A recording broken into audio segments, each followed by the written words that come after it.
Oh wow. Uh, I just realised once again I've been talking into the microphone without actually switching my microphone on.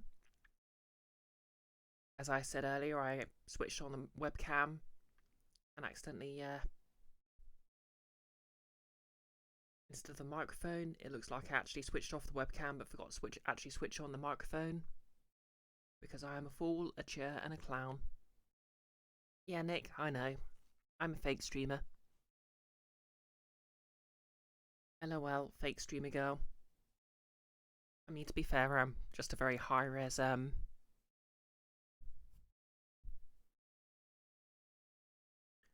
VTuber, so not like I actually exist, you know.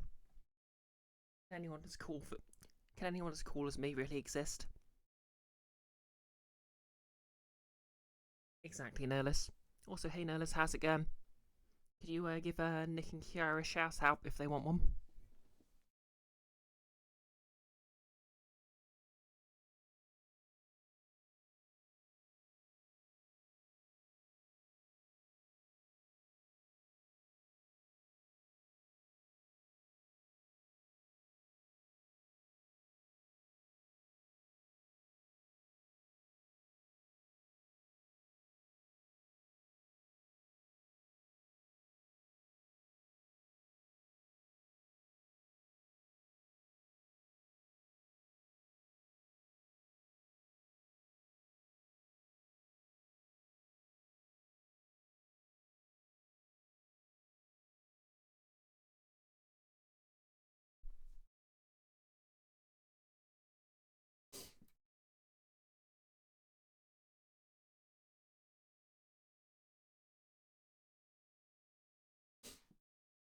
Oh yeah, just before I go live, I'm just gonna grab a hay fever tablet.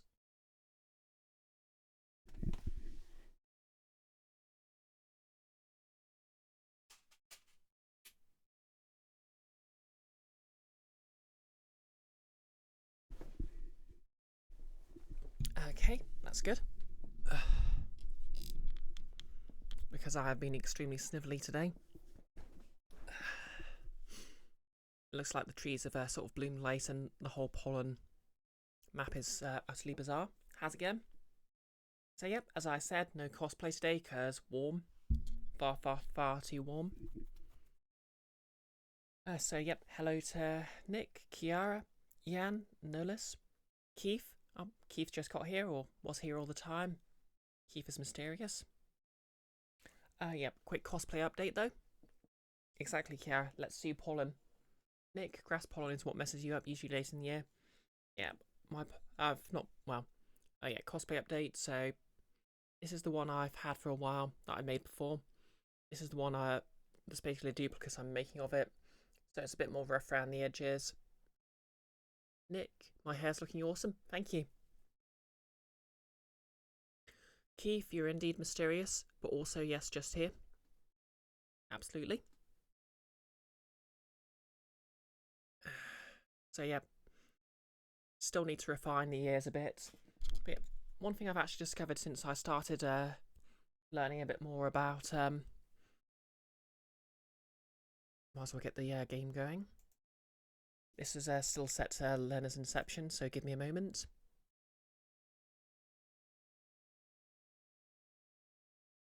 Whew, I'm really not going to get used to Steam's new overlay.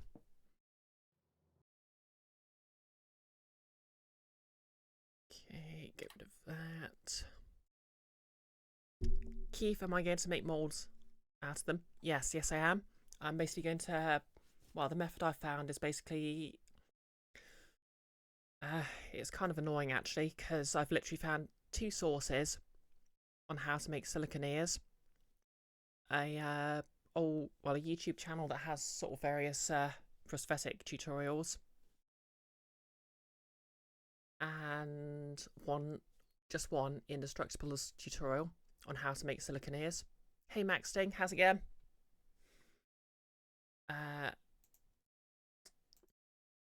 Now the video series suggests using silicone molds for the silicone, which you obviously have to release properly, otherwise the silicone will stick to itself. And the other one is basically using plaster molds, which is a bit sort of harder because they have to be two-part. Okay, Pathfinder Kingmaker, don't capture the cursor. Sit behind everything else. There we go.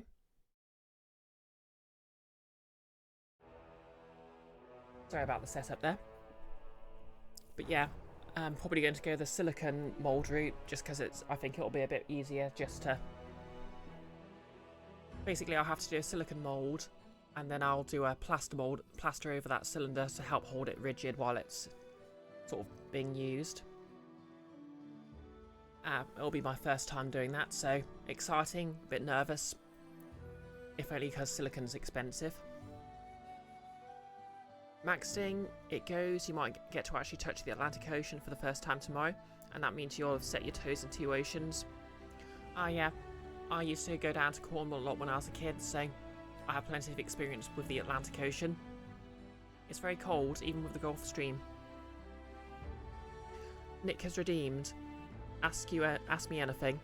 Should an owlbear's offspring be called a cub, a chick, or some combination of both? I'm gonna say chick, just because they hatch from eggs. So I feel like at least their reproductive style must be closer to an owl than a bear.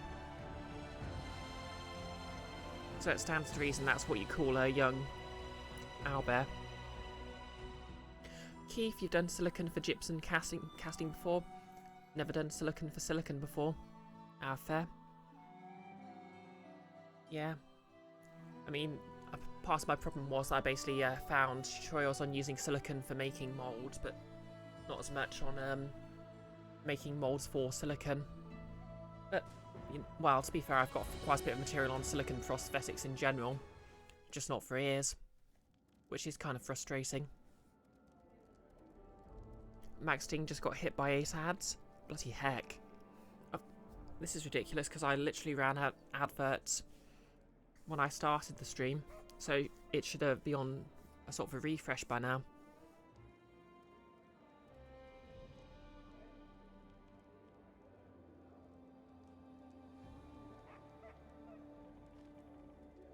And yes, it is indeed a mystery how Keith looks so young.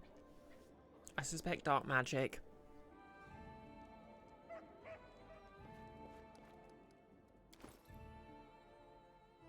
Okay, so...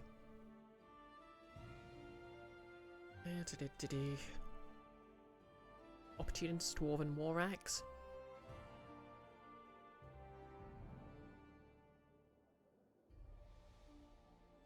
Okay, not that useful. Golden Tongue, plus 5 morale bonus to all persuasion checks. Okay, I've already got that equipped.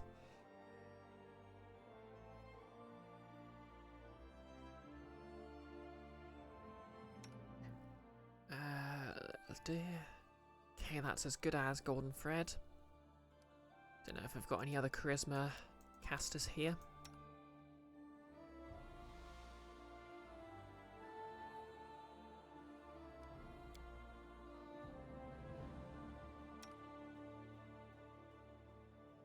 Golden Thread again.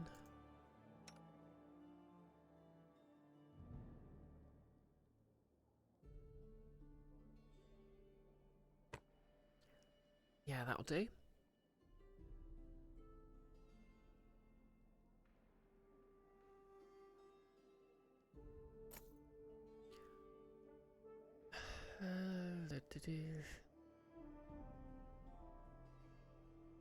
Really should give Christian some equipment again.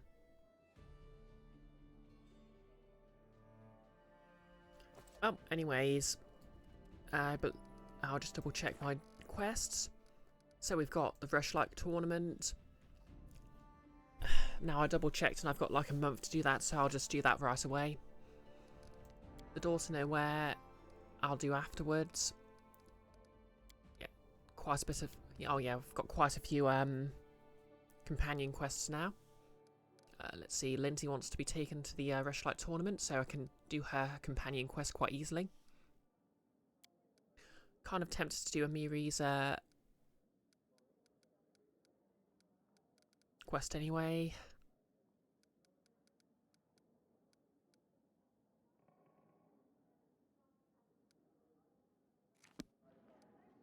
Yep, so yep, we're off to do the tournament.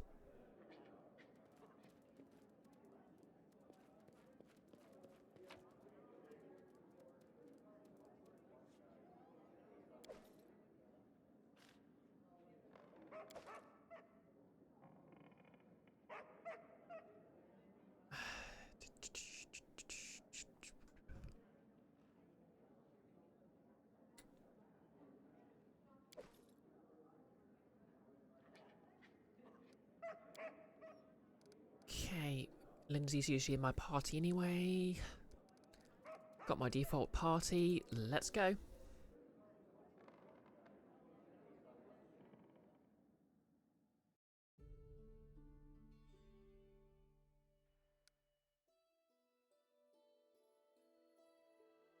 Nick, Jim Dark Magic will do that. Keith can neither confirm nor deny the dark magics. Definitely wasn't anything to do with Penny Arcade though. Nick, your personal theory is unicorn tears, but you're happy to be proven wrong. Nolas, you had a job interview scheduled today, but you looked at what the company actually does last night, and it turns out they're a medical debt collection agency. So you got up early for F all reason. Well, good to stick by your principles, I go. Maxting, you're being harassed by one of those. Out of purgatory, back in bread heaven. Heaven for bread. Hey Icky, can we get a shout out for Icky?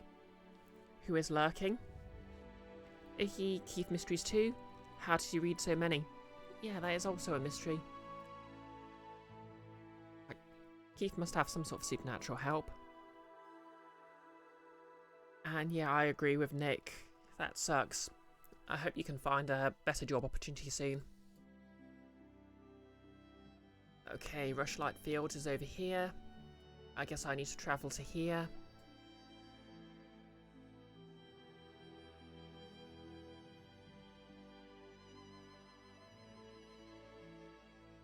So, 1 day and 20 hours.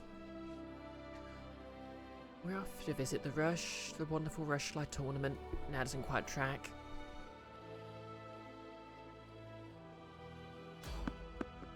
Maxting, you just looked up Pathfinder Kingmaker's bard archetypes and it doesn't have the Sandman archetype. Hoping that fight back. Best kind of fight. We're being attacked. Oh, cultists.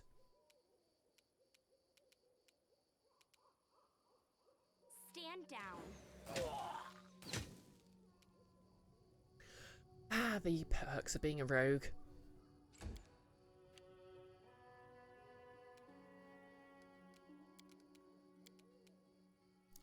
Like a marine biologist, there are many perks to being rogues. Damn, there's a lot of them.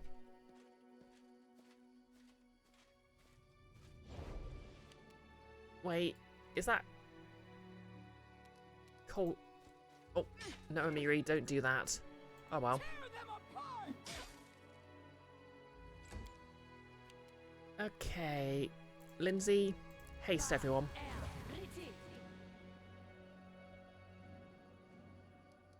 Also give us a buff. Yeah, that's what I was trying to do something about.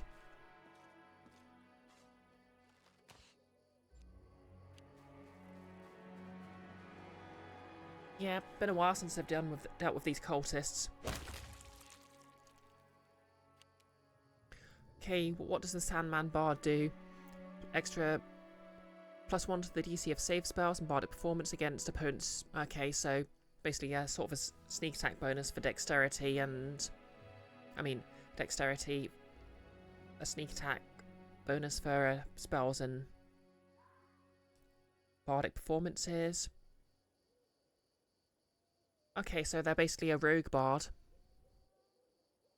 Extra damage against targets that are being flanked. Oh yeah, that is literally a rogue bard. I like that. I mean, of course I'd like that. Nullus, it's on you for not Googling this company before applying. Their name's super generic. Yeah, that's understandable.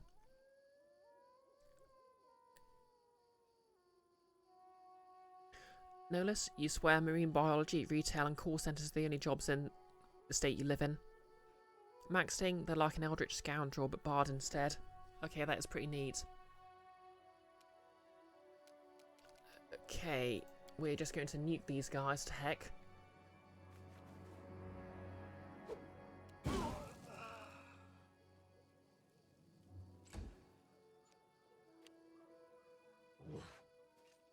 Oh no, a rogue.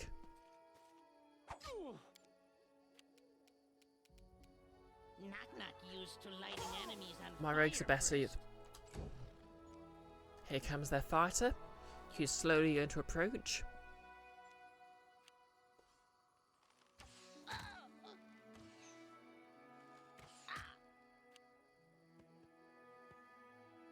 Oh no, a bear.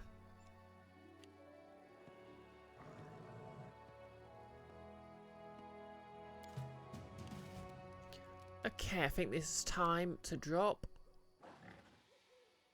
Nature's perfect predator. The fireball.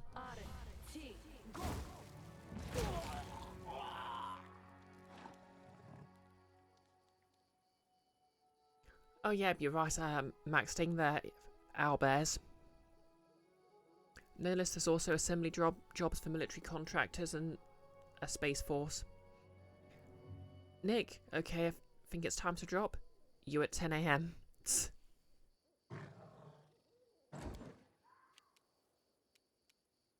Okay, let's see. How can we nuke them today? Can I? Yes.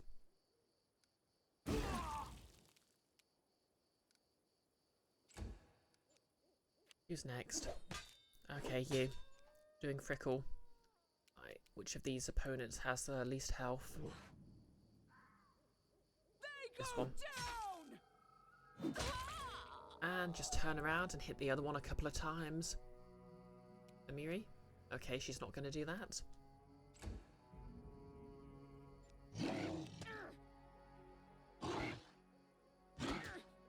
Yes, smack away at my tanks. For all the good it will do you. Serves you right.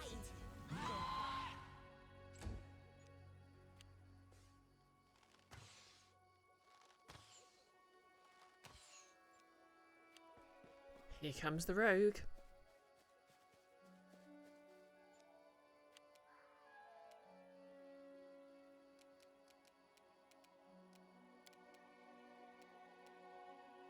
Okay, we're just going to dump some acid here.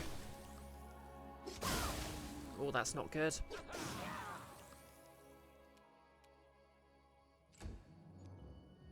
How come he's getting sneaky?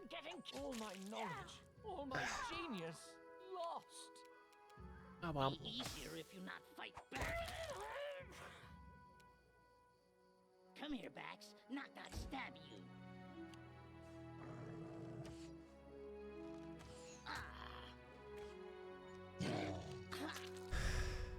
I'm leaking red all over myself. Okay, this is a bit of a pickle. Time for a controlled fireball, I think.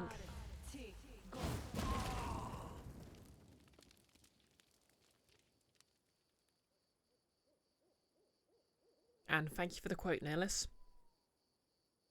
Nihilus, you had a dream last night with tanks in it. Yeah, my dreams have tanks, but, you know, like, that's what I'm wearing right now. A comfortable source of tank. Not the war source of tank.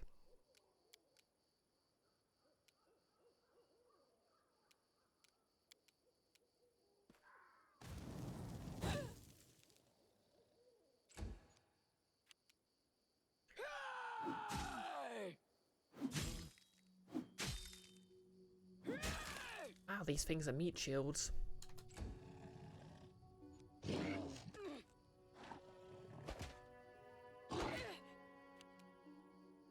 deserved it.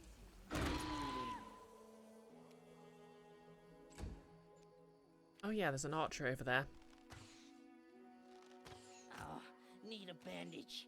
Big one. Which knife to use? Oh. Yeah!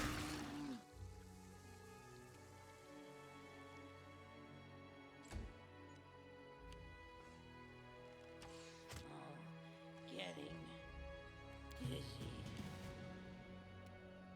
You offend me.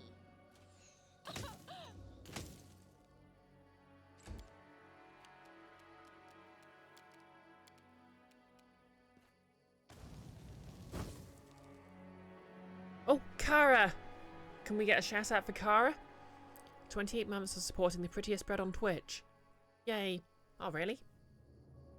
Who?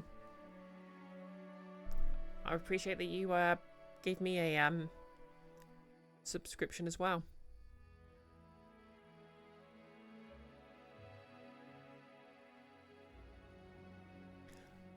What have you been doing lately anyway? Oh, more Link to the Past randos? Heck yeah. Yeah, I know who you meant. To be fair, my new hair colour is very cute, so I can't really refuse. Okay.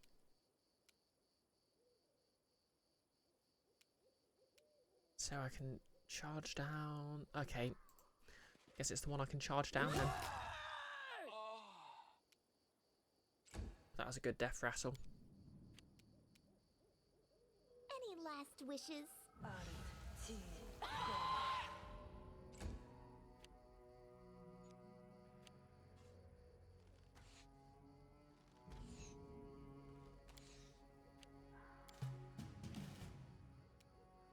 Your time is over.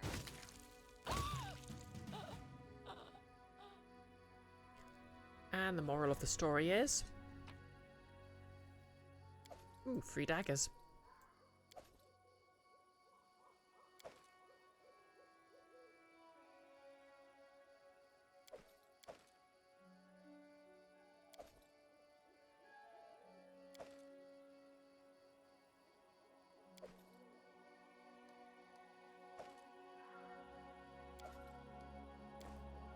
The dangers don't frighten me.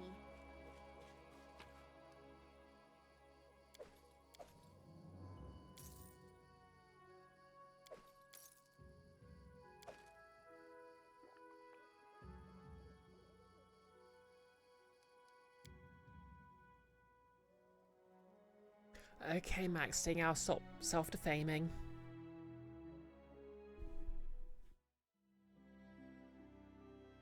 Okay, I'm probably going to have to camp a bit.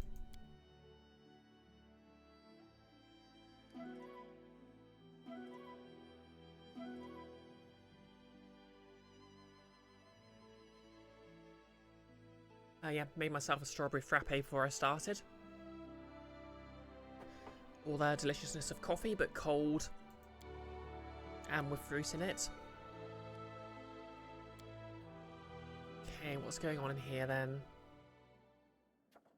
Christine wants to speak about some stuff.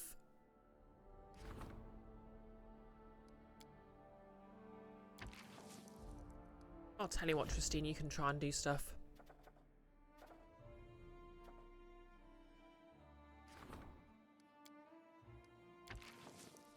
0% chance of succeeding.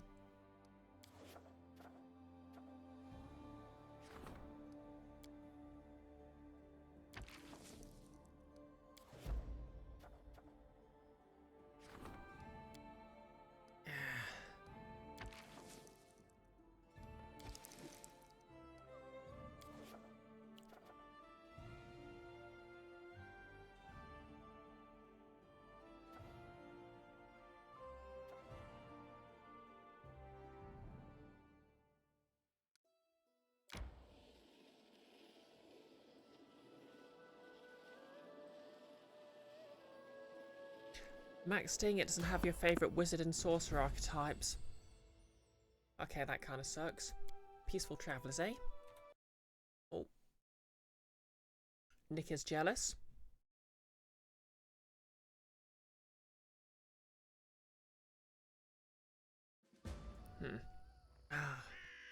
Looks like my Twitch app is disconnecting again. Oh, it's the Skelly Salesman. Show me your wares, Skelly Salesman.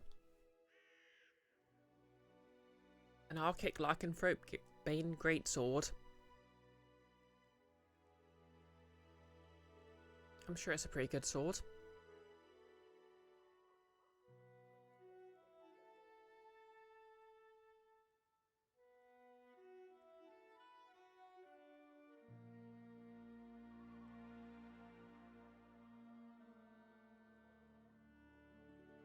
Yeah, get rid of some of this stuff I've got.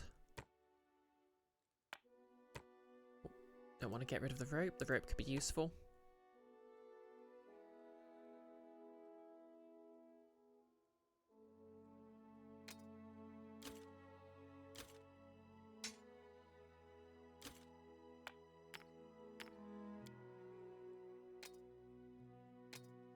Oh yeah, I should read the invitation to the rushlight tournament.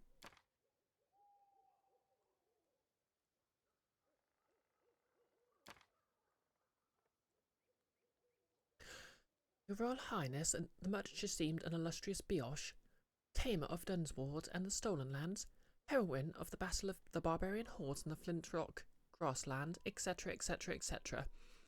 I'm happy to hereby invite you to the Rushlight Tournament, the most social event in the River Kingdoms, where the whole region's upper crust will gather to mingle and have some innocent fun. The tournament, as always, will take place on the shore of Rushlight River. I eagerly await your arrival and look forward to the chance to finally meet you in person.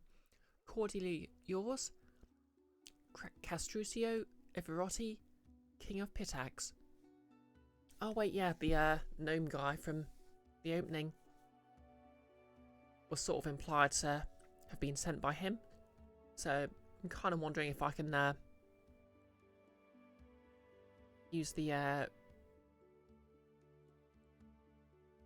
ring to make fun of him. Do I have the ring? Yes, I do.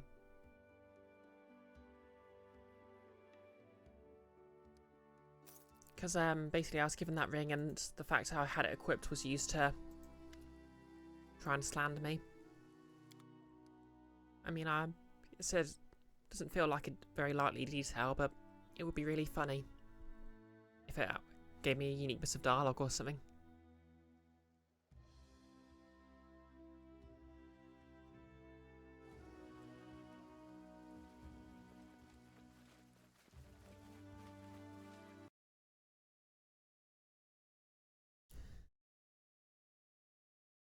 Okay, I've lost my internet.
Okay.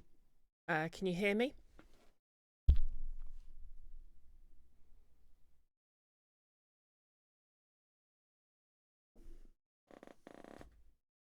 Oh, cool. We're back.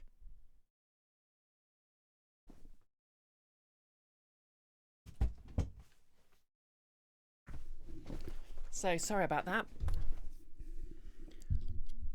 My head was a bit far away from the microphone, so that's probably why it sounded a bit softer.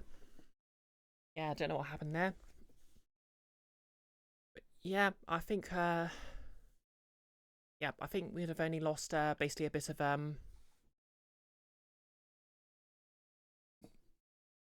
yeah, I literally just found a random encounter, which was the skeleton salesman, so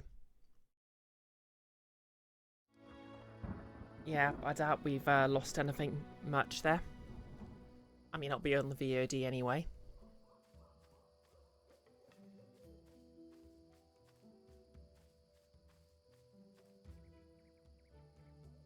Exactly, Nick. We'll blame Matt Mercer like usual. Always sabotaging us for reasons unknown. Nolis? Hey guys, the Magic Priya's back. Reference to an old Super Bowl commercial that stuck with you and probably no one else.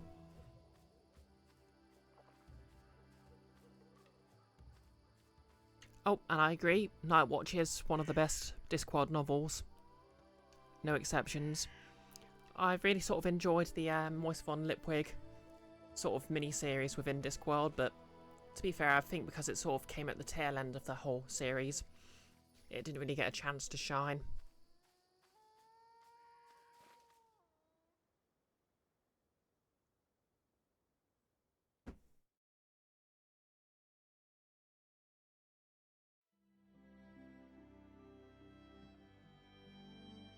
Nick, Thief of Time and then Night Watch's its sequel are amazing. Yeah, I feel like Thief of Time wasn't really a sort of I mean, it... Okay, maybe I should go back and see all these. Yeah, I'll do that.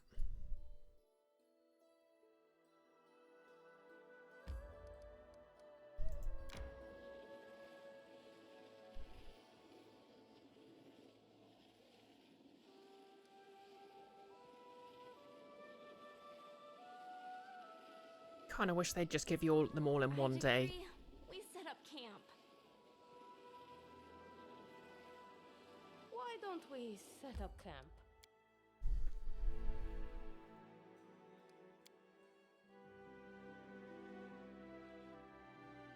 Nick, he really likes the first couple of Tiffany Aching books as well. Yeah, I like the Witches novels. Oh. It's saying I'm offline. Am I still online?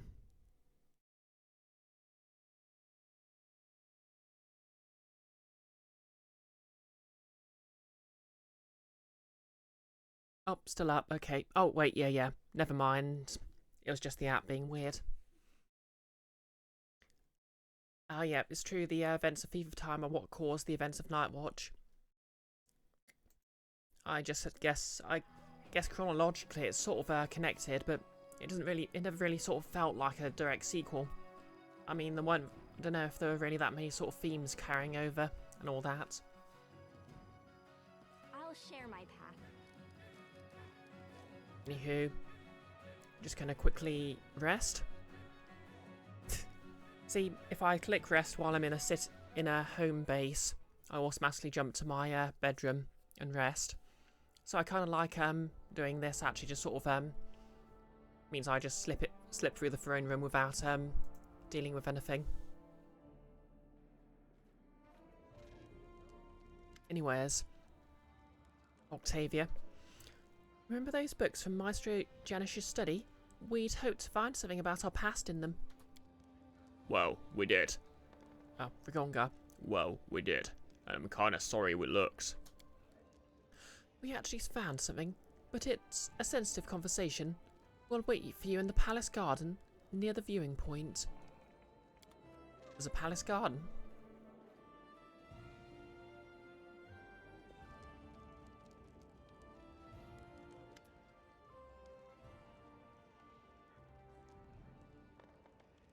Oh yeah, as Nick said, no less, Thief of Time and Night Watch, the sort of the climax of Thief of Time is implied very heavily to be the reason that the events of Night Watch happen, and it's also why the Time Monks are involved in the plot of it. And yeah, I agree, Going Postal is fantastic, and the TV miniseries of it is probably one of the best adaptations of any Discworld story.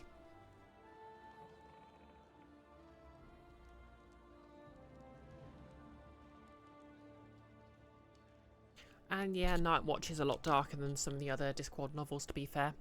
It goes very sort of, well, it's literally, the plot is literally a revolution where Vimes knows everyone's going to die, so... It's like, in, by Yingo?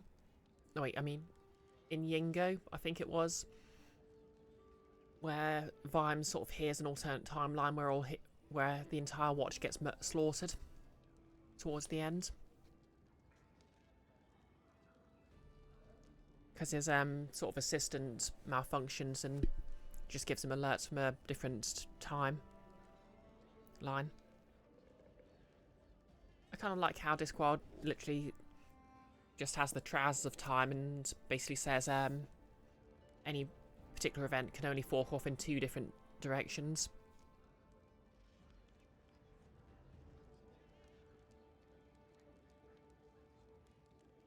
And I also think Yingo is my favourite sort of character study of Carrot Iron Fanderson, who is basically the main, at least part of the inspiration for how I play Grounded.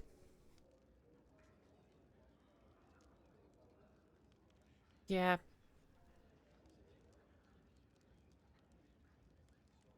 Yeah. I mean, my main reference for Yingo is the character of Wally Walrus from Woody Woodpecker, who does pronounce it Yingo, but then again he's supposed to have an accent. A Swedish accent, to be exact.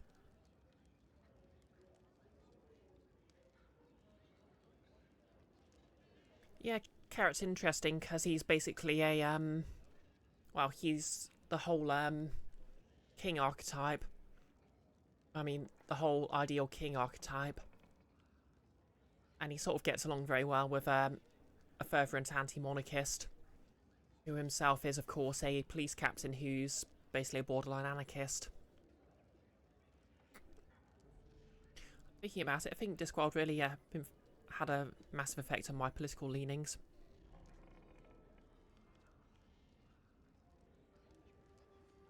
No less Swedish characters always pronounced J's with Y sounds. You think the Swedish character from Soap did? Nick, you looked it up. By Yingo is a minced oath that was substitute for by Jesus. Okay. Oh, but of course the reason for the Discworld novel's title is a reference to the phrase by Yingo, influencing the term Yingoism, or Jingoism, which is literally just patriotic fervour, so named because... Oh, well, there's literally a song that says something like, by Yingo will invade them.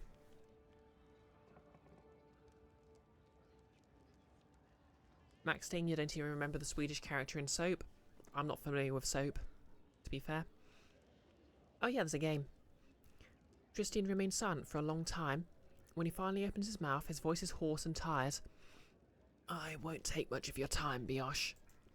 I've been meaning to ask you something. This might seem stupid, or arrogant, or just insolent. Tristan stumbles and catches his breath. I want to talk to you.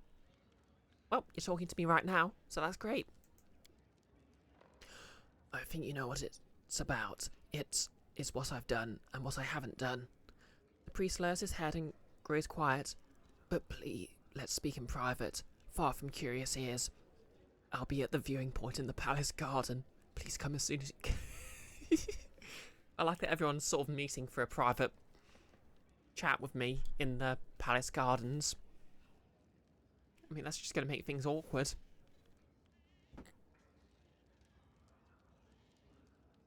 Max Dane Soap was a comedy in the format of a soap opera involving such things as alien abductions and early portrayals of gay and lesbian characters, which they fumbled, but was rather progressive for the 70s.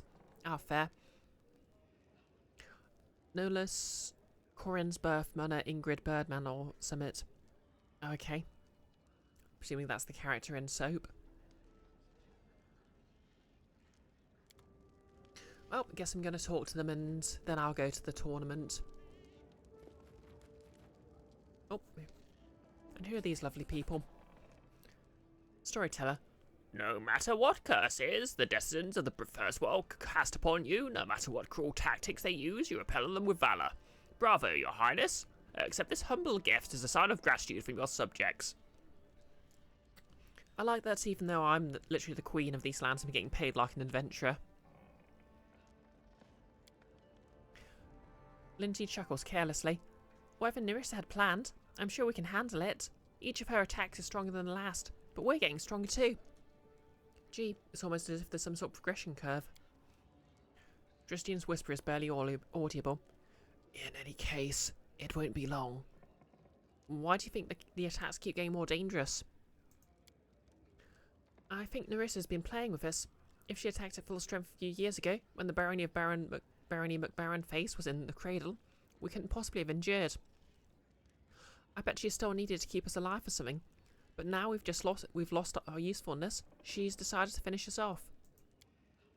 I have a different theory. This curse from the Bold Hilltop is an unstable portal, a bridge between Golarion and the First World, and the more it's used, the more firmly anchored it becomes, which allows Nerissa to send through more and more powerful armies. I think that both of you are right. The stability of the portal does play an important role in the increasing power of Nerissa's attacks. However, it is true that she allowed the Barony of Barony McBaron face to get its feet, at least when it was newly formed. How soon until Nerissa is able to bring the full power of her army down upon us? I'd assume her strength has nearly reached its peak. We might not be there yet, but the next assault will surely be especially dangerous. A final boss, if you will.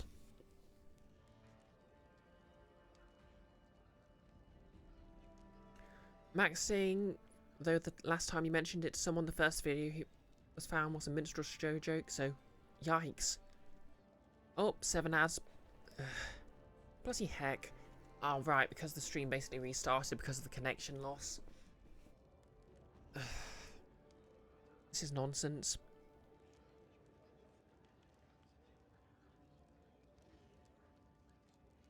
No less also Bert's one of the goofier characters, being the token bigot character for several bit/plot lines. Oh yeah. What's the name of that really bad show that everyone keeps dunking on? That has its sort of autistic character keep being bigoted towards various groups. Because, you know, which is pretty insidious actually, because it's basically trying to suggest that bigotry is somehow logical.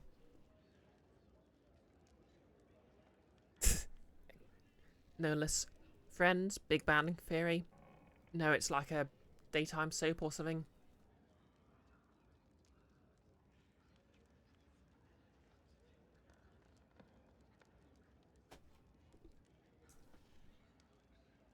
The Good Doctor, that's it.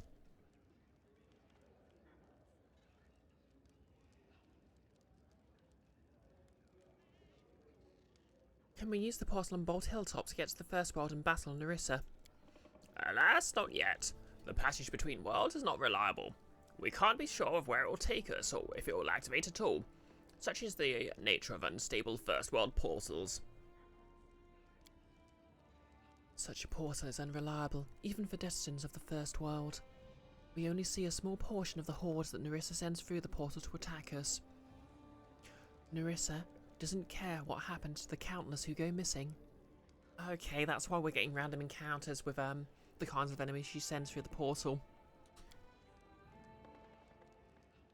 However, with each attack, the portal becomes more and more stable. I would imagine that soon the passage will become a steady bridge between Golarion and the First World. We only wait for that moment to attack. Oh yeah, I think I heard, by the way, apparently there is actually a romance option for Nerissa, but it's one of those things that's really difficult to get. We must prepare for Nerissa's next attack. We'll prepare well. Just let her try and come at us again. We'll beat her back to where she came from. I'll cap our victory by writing a song about her.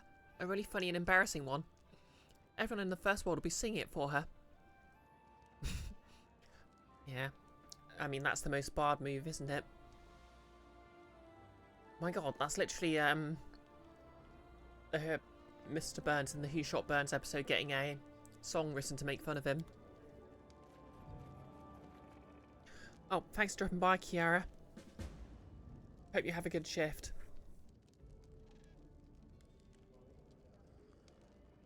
Nurlis also actually Monk. Your parents started watching that recently. And somewhat Dr. Martin, in your opinion.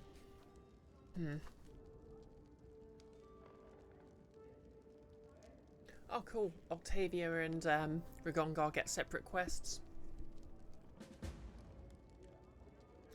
Anyway, where are the frickin' gardens? How may I serve you, Your Highness?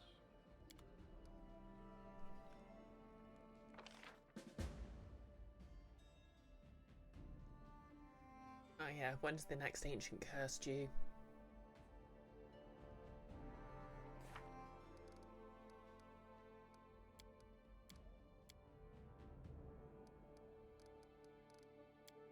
$211 days.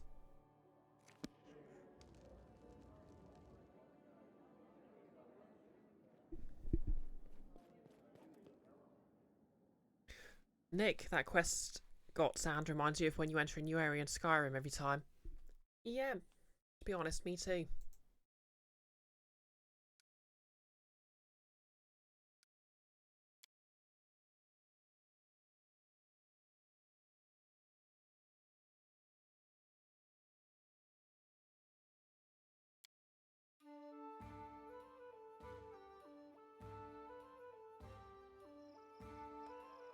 Okay, so is the garden around here somewhere? Oh yeah, there's Tristian.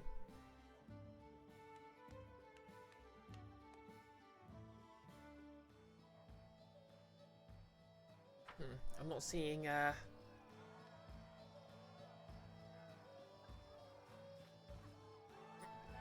everyone's just standing next to Harim while he's chilling.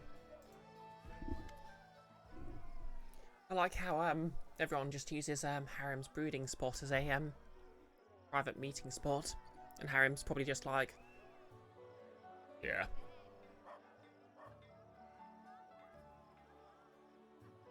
Notice, or when you're duck walking in a dungeon and your stealth increases for no visible reason. Oh yeah. I mean, wouldn't it be funny if that was actually happening in universe? Like, you level up. Like, well, you try to go to bed when your friend's round and it says you can't sleep because enemies are nearby or such like. You know, Skyrim, you can't fast travel home from work because your boss is an enemy. Well, there's probably a good joke in there. But yeah. You've come. Tristian tilts his head to the side and remains silent. You notice that he's holding something in his hands. It's so strange. I don't know if I should be glad or frightened. Anyway, thank you for finding some time for me. Tristian turns his head. If it weren't for his blind eyes, you'd imagine he's looking into the distance. Since you freed me from Nerissa's power, I've had time to think about what happened to me and what Nerissa did to me, about what she truly did. When I found myself here, without my wings, in a mortal body, I was terrified, and I believed everything she told me, for I believed it was she who'd stolen my freedom. And I at last discovered that Nerissa had lied to me, and ever since I sought a way to regain Sarenrae's gifts. And you know what I realised? No one is capable of taking the Diva's gifts, granted by his creator. Tristian's voice is barely audible. No one except for the Dawnflower herself.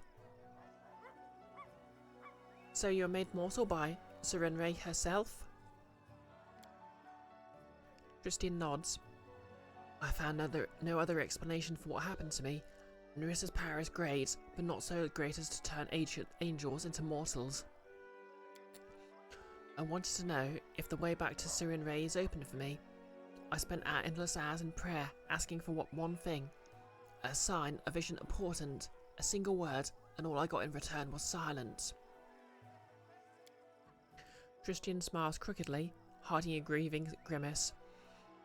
I wanted so badly to do something extraordinary, and it appears that I succeeded. I fell so low that even my most merciful lady couldn't forgive me for my sins. But the goddess still grants you spells? Yes, perhaps this weak hope is the only thing that keeps me from losing my mind to despair. Or is this meagre pittance but an eternal reminder of what I've lost? Tristian stops. No, my merciful lady may be strict, but she is not capable of such unforgiving sanction. Tristian straightens himself. Anyway, I didn't ask you to come to listen to my whining. I do not wish that my mortal deeds will end in deception and betrayal. It has cost me so much. Tristian shows you his hands. You see a crumpled leaflet, one of the invitations for the Kingdom of the Cleanse. I wish to put an end to at least one evil that Nerissa spawned, and I'm asking for your help in this. Okay, that's why I was running into them again.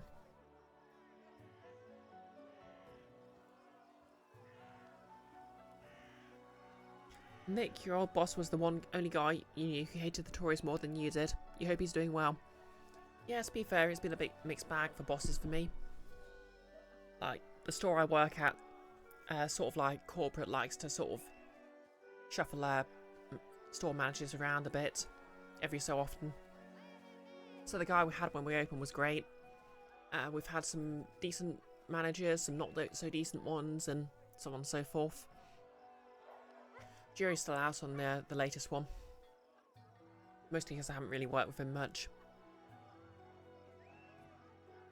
Nolus, you heard Tristian shows you his hands, and for some reason you're expecting stigmata. I mean, it would fit. Like, Sirin Ray is basically this universe's version of Jesus. Max staying shuffling them around. Why? Well, sometimes they ask for it, like they get bored of being at one store and ask to be moved. To be fair, I think it's sort of official policy that if you want to get promoted from CSA, you need to go get hired at a different store.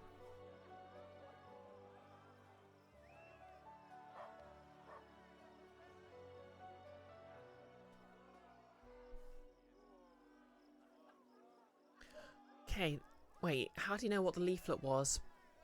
When he's blind, well, I suppose he's got superpowers. These clans simply will not rest. It's strange, actually. The goddess who demanded your death was Nerissa, and after the kingdom failed in its mission, she broke all ties with the First Faithful. Yet still, his followers still seek your death. Do they actually hope to return to her favour? What are you going to do when you find the kingdom and the First Faithful? Oh wow, I just realised. Like, the girl who was a member of the cult was being super reverent towards Tristian, and that's when he was working for Nerissa, so that will make sense now. Oh yeah, that's a good point, Nellis. I guess it's wonderful that the murderous cults in this setting print out braille leaflets.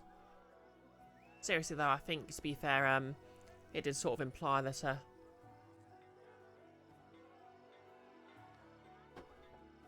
he's literally been hanging on to the pamphlet that he got earlier in the game.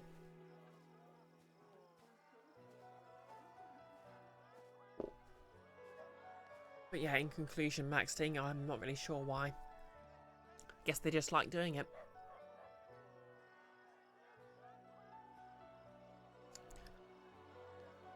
What are you going to do when you find the kingdom and the First Faithful? Tristian's forehead, a moment ago so creased in worry, becomes smooth, and his voice grows tranquil. Consider me naive, but I still believe even the blackest soul can find repentance. I'll try to find it even in the dark souls of the cleansed. I would not deny anyone of saving grace. Yeah, that kind of language feels a bit awkward now. Like, one of the things I noticed when I was reading the PDF Girl by Moonlight was they'd stop using darkness because they'd use that in a lot of supplemental materials. And there was a Q&A one of the main writer did, where he actually outright said that they'd stop using it because it's kind of you know, a bit. Ugh.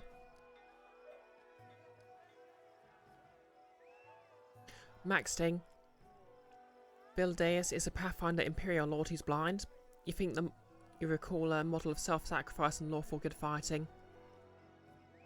Oh, fair enough then. Maybe that's actually why he ended up blind. Then again, I've had him take the blind fight feat, so that's not going to make much difference to him. Maybe you can finally tell me who this first faithful is, and what is the kingdom of the cleansed. I only know what I could overhear, or what Nerissa boasted to me. The one of the first faithful is a former priest of Eristil named Rifgert. When the bloom came to his village, he lost his faith. Eristil didn't protect his congregation, and Rifgert was stripped of his position. After this, he set off for the Temple of the Elk to pray to his god one last time, and if he didn't answer, to throw curses in the face of his idol. Like so many others, Rifgert was fooled by Nerissa. She pretended to be the goddess of these lands, told Rifgert of the curse of the queen, and promised him untold gifts in return for the death of this ruler. It was she who invented the name of the new cult, devoted to herself, and made Rifgert its high priest. She knew how to flatter him in his moments of weakness and despair, and he, in his turn, did everything he could to draw his former congregation into this vile cult. Where do we start? A faint smile appears on Tristian's face. I knew I could trust you and ask you for help. Thank you. I've heard the cultists of the kingdom have been sighted once again, but now they no longer shout their slogans in broad daylight. No, they crawl from their lairs under cover of darkness to abduct people for sacrifice. At least that's what's being said. We should return to their temple without walls, where they once held their rituals. Of course, the first faithful is not so foolish as to return to the scene of his crimes. Perhaps another one of the cleansed has visited this meeting place, held rituals, remember the past? Gods know what else. If we're lucky, we might find something there. Okay. How cute! Now I'm just going to exit and re-enter to see if Rigongar and Octavia spawn.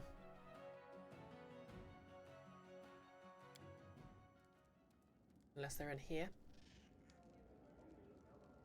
Nope. Oh wait, they're here.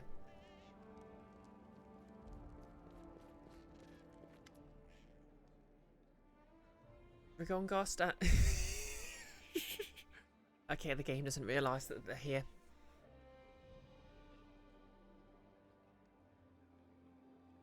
Notice, to be honest, there's a line from a relatively forgettable Xbox Live game, Outlands, that's stuck in your mind. One cannot use only the light without denying half of all that is. Darkness is not evil, for there is evil in the brightness of the noonday sun. Yeah, I think it's more like darkness is, and generally the portrayal of darkness as evil, has some kind of racist connotations. Like, obviously, I think partially it comes from other places, but there's sort of connections, so if people who know more about such things than me say that's the case, I'm going to believe them.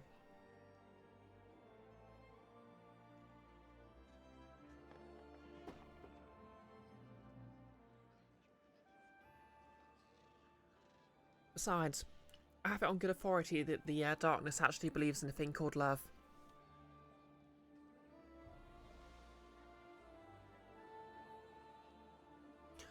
Rigongar stands beneath a tree, gloomily looking down on the city below.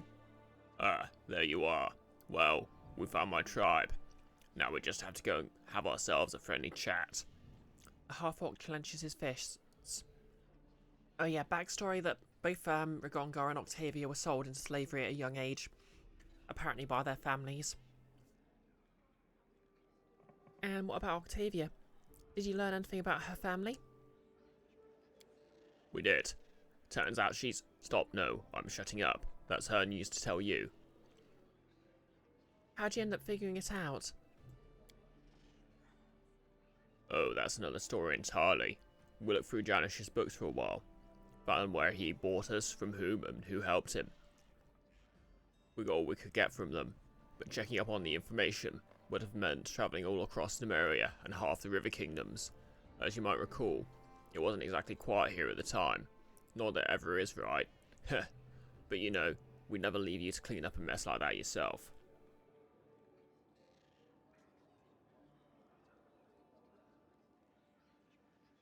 Maxting, in Pathfinder, your characters often worship Desna, her friend, the black butterfly. Maybe it's just because you can't cope with sunlight, well, in real life. Yeah. I think I've played a couple of, what was it called? The Shadowfell called before it was called that in D&D. Like, I know there was sort of like Shadowfell humans who had that whole can't be in the sunlight thing, kind of like Drow.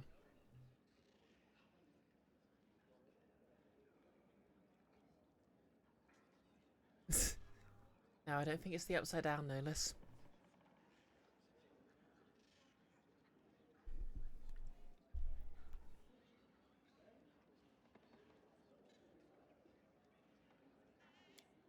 We ended up hiring a pretty brave crew, headed by a good scout.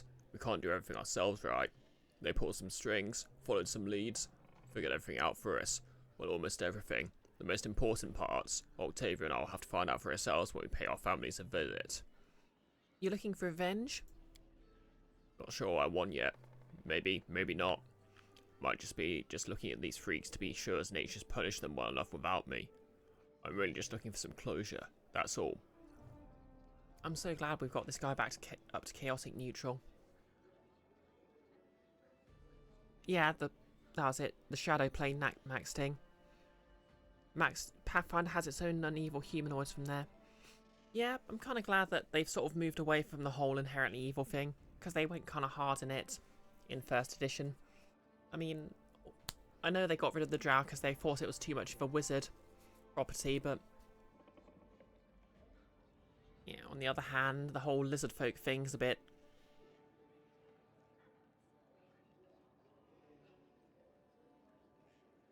has its own baggage, you know.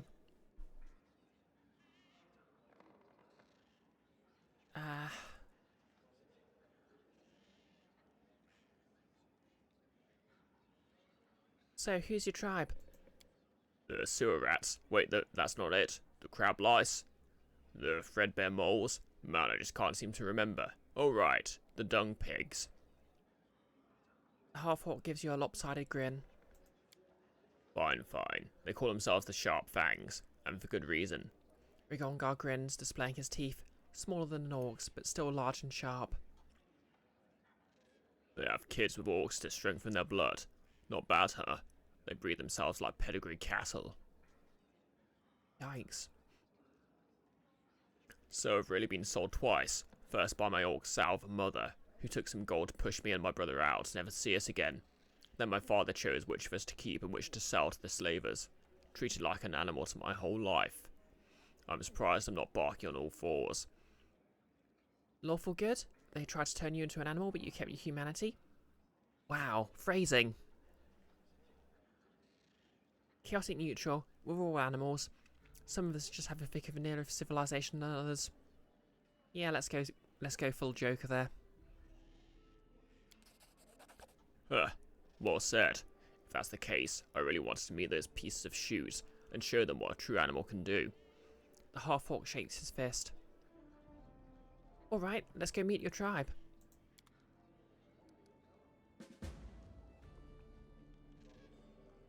Okay, am I back to chaotic neutral yet? Not quite.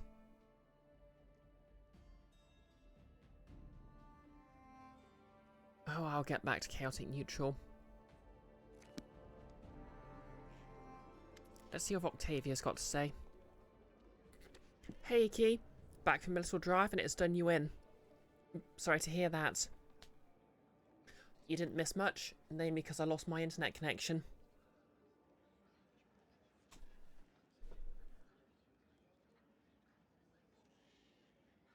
Nolus, you love Outland so much. To be honest, I've never played it. I should, pardon me, really consider giving it a look. I know, right, Icky? I mean, to be fair, I do tend to lose... My internet does tend to go down when it's been rainy and... Well, it's sort of, been that thing where it's been warm and then stormy, warm and then stormy. so I'm not that surprised. Server farm somewhere probably just sprung a leak. Max saying there's a lot of evil in the Shadow Plane, even Pathfinder, but it doesn't seem necessary that it be so. You have a setting in the Glorian universe where the Shadow Plane is hostile but not overtaken by evil. The border's more porous there, and a lot of non-evils and even goods have set up bastions. So it's still dangerous, but it draws in the local Carver population, and aquatic humanoid species made up to keep it safer. Oh, that's neat. Yeah, just too muggy, you know, warm, muggy.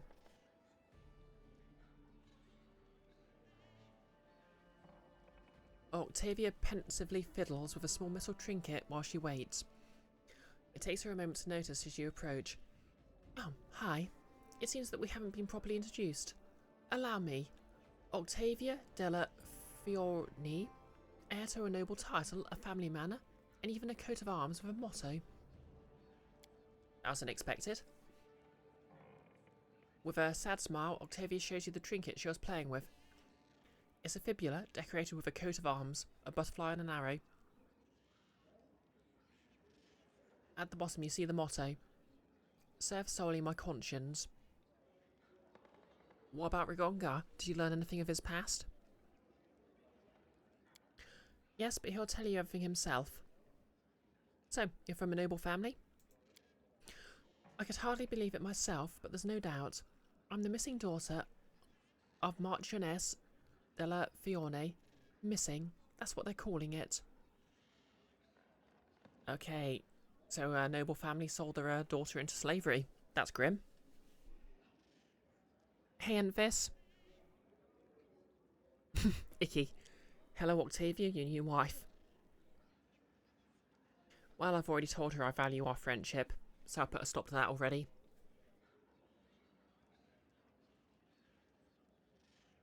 Namely because I'm dating the...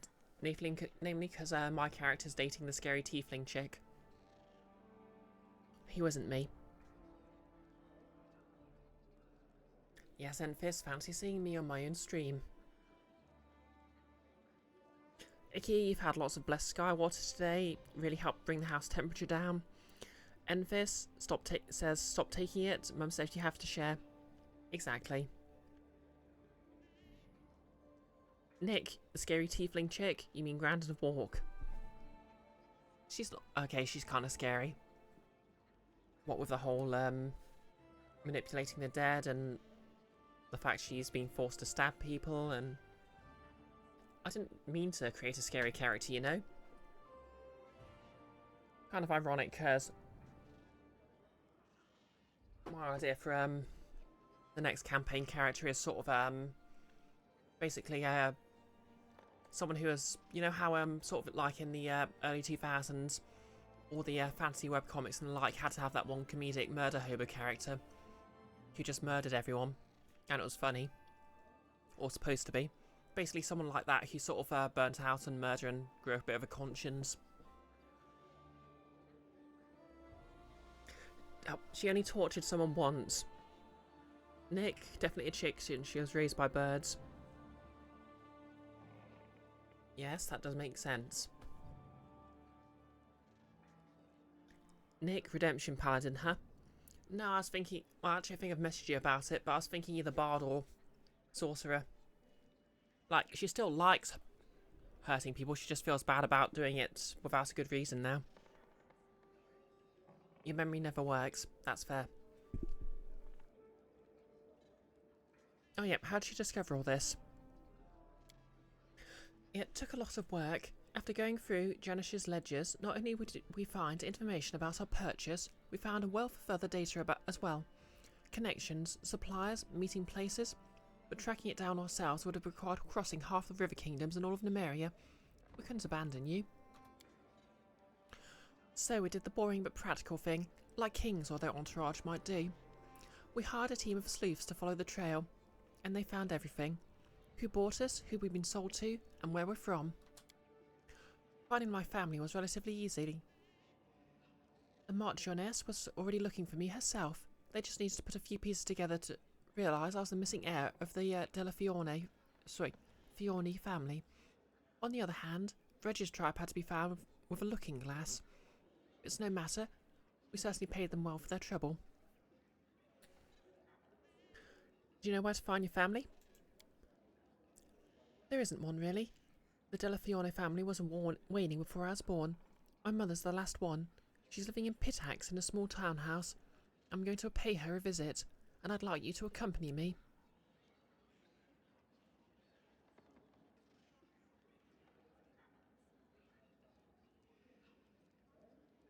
Okay, I'm not going to take the chaotic good option just because I don't want to. I want to get back to chaotic neutral.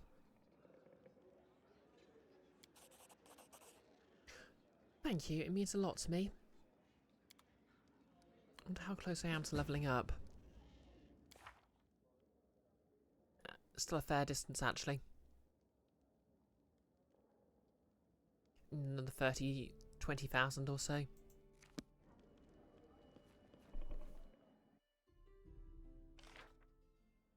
Maxting, she was raised by birds, sounds like a cool chick. Nick, it'll depend on the system we use. True. Icky, a reformed bard. They used to play country music.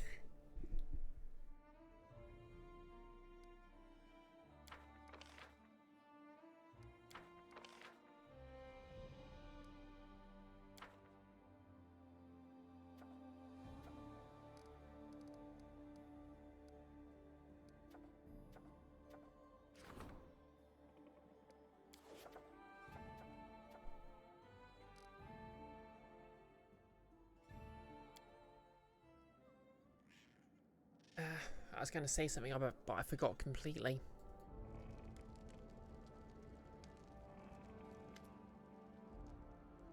Oh yeah.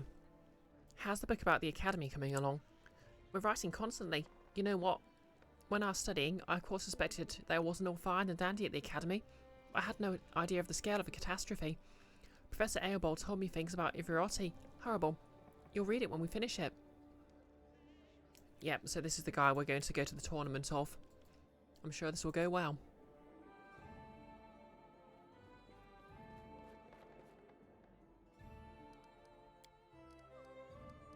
Okay, half tempted to take Octavia because we're headed to Pitax, but we can always go back later. And yeah, Maxting, my character Grounded of Walk sort of started off as a loose parody of well, you know how Samus Aran has the whole backstory. It was sort of a parody. Well, it's sort of like based on the comedic interpretations of that. So like the awkward zombie and Brawl in the Family sort of interpretation, where she's kind of a weirdo from being raised by birds.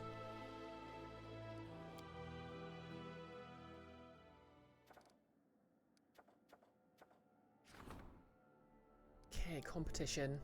I'll put Octavia in charge. 35% chance. Oh well.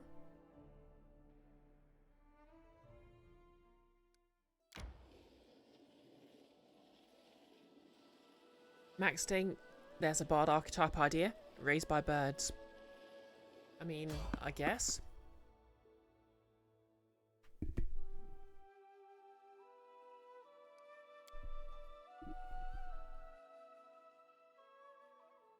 Let's make this quick. Okay, okay, more cultists. Okay, any of them looking kind of like they might explode into a... Oh, yeah. Away, you rascal! Owlbear.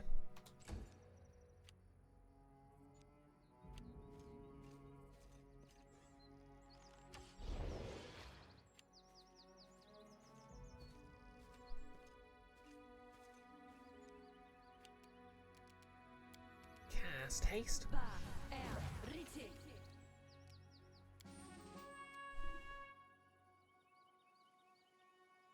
So yeah, basically the main idea I came up with, because I wanted to be kind of comedic, was she had to get really good at climbing, because, you know, she was a non-flying creature in a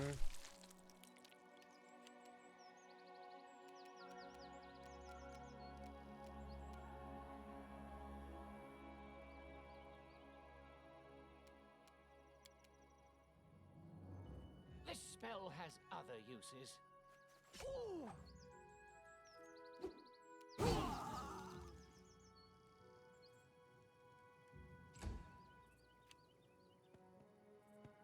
What was I saying? An unflying creature in an area where there was an assumption that everyone could fly.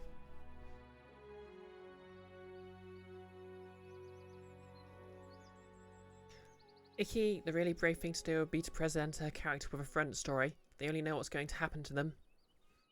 Nick, you've seen that pitch before, it's an interesting one. Also, Nick, if you're in East London long enough, chances are you're raised by at least one bird. I see what you did there. Wouldn't that be like...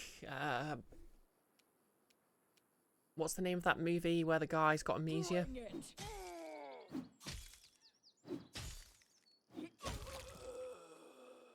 Memento, I want to say.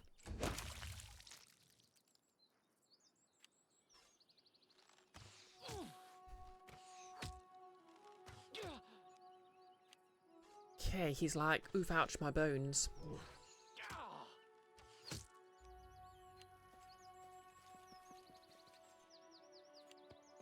Whatever the rest of you are doing, protect me! Knock Knock used to lighting enemies on fire first.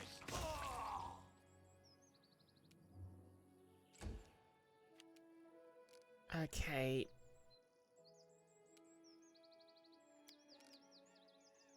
Maximized fire.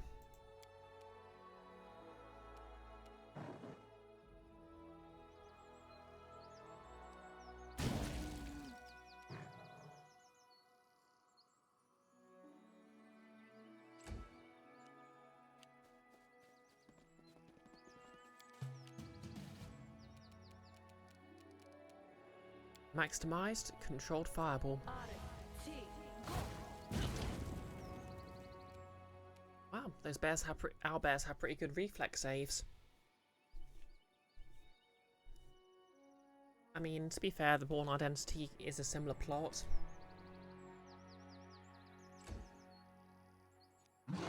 All my knowledge, all my...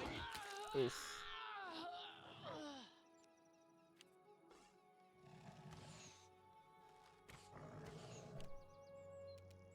Okay. Don't worry, you've lost, you'll be avenged.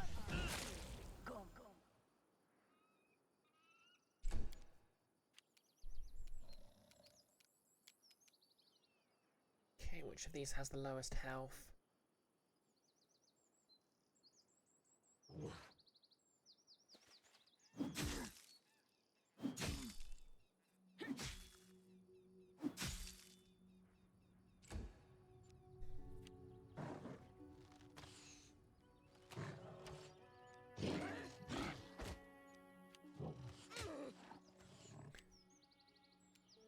Be easier if you not fight back.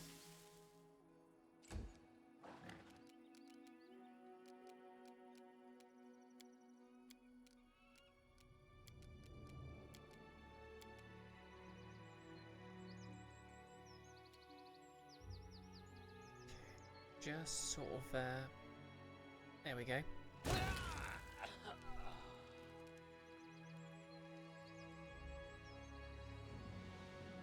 Nolis, random question, what's the Castlevania part of Metroidvanias? The Castlevania games also give you abilities that let you access new areas of the map? Yeah, from Symphony of the Night, that was basically the pattern they've started following. Like, obviously, the earlier games in the Castlevania series are more like side-scrolling, beat-em-up sort of affairs. Stand down.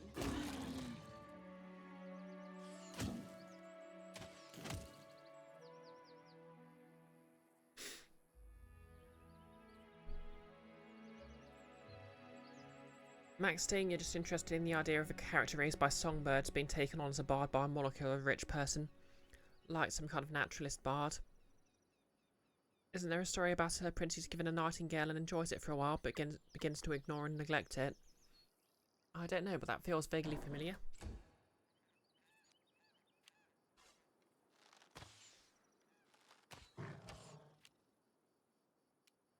Okay.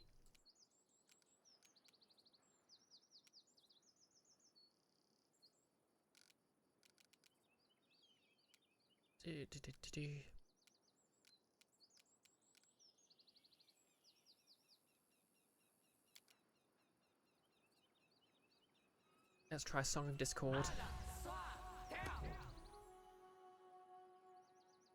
Okay, even odds.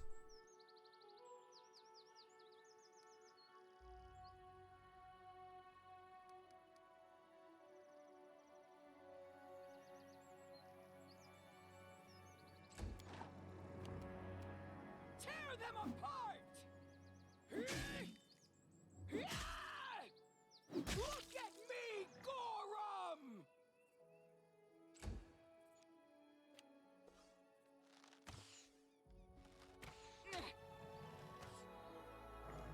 Like, the character I mentioned, my original idea was that she was like a lawyer bard.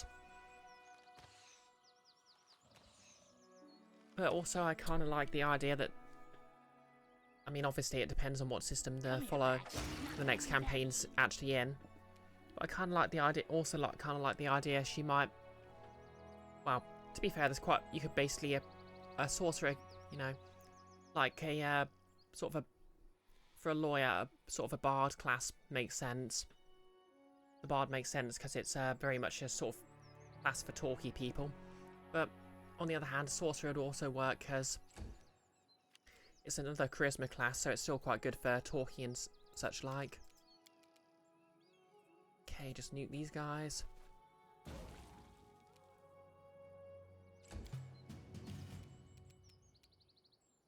You offend me.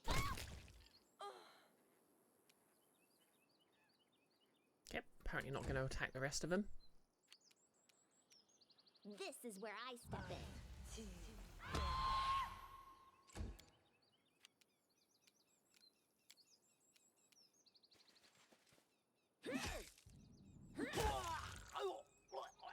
Enemy returns around, and apparently not.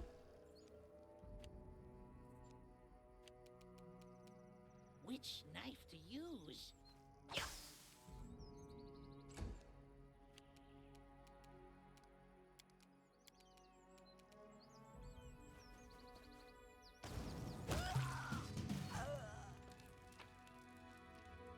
Okay, take all their stuff.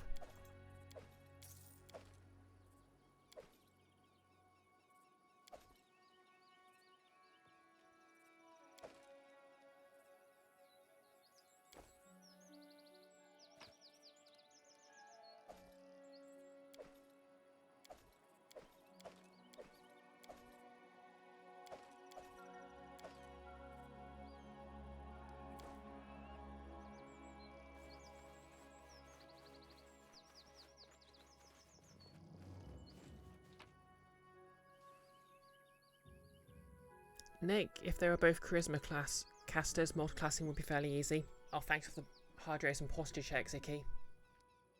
Need that. I keep forgetting how muggy it is. I mean, I've already explained that I'm not wearing my tiefling cosplay because it's so muggy. But yeah, hopefully I'll have those ears finished before long, and I'll be pretty close to getting it finished. Okay, let's just take a little rest. And hydrate.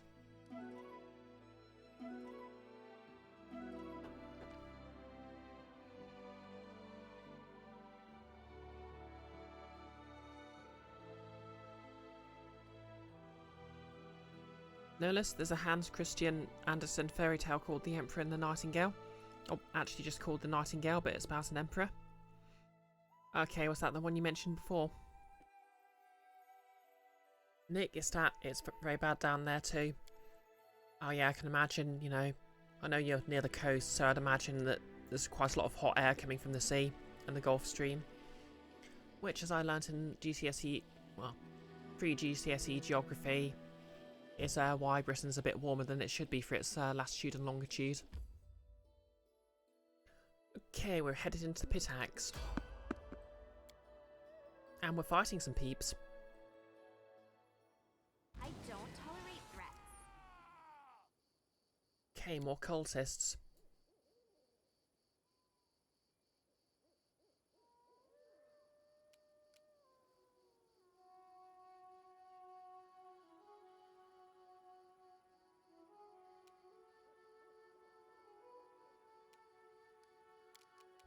Can I charge? Nope.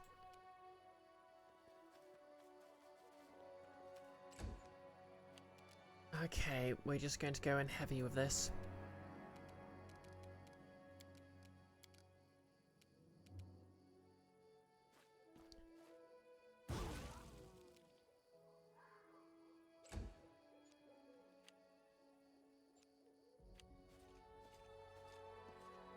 Here comes the rogue.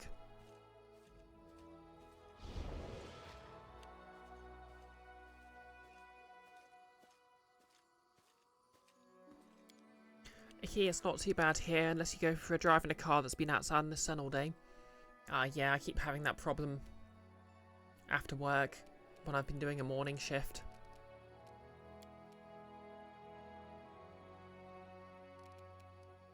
Okay, do I have my maximised rod on me? Yes. Nuke.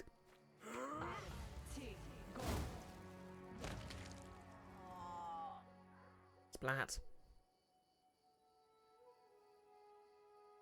The delightful sight of 68 HP of damage flat.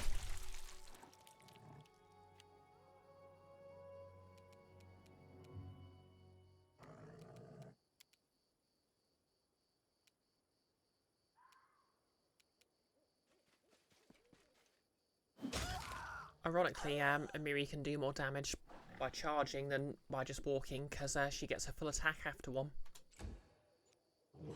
Come on, attack my meat shield. You know you wanna. Okay.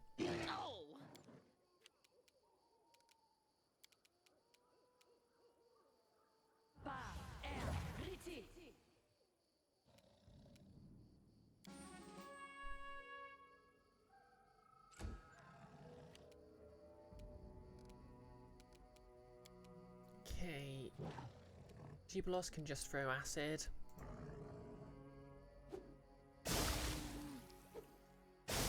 As one does.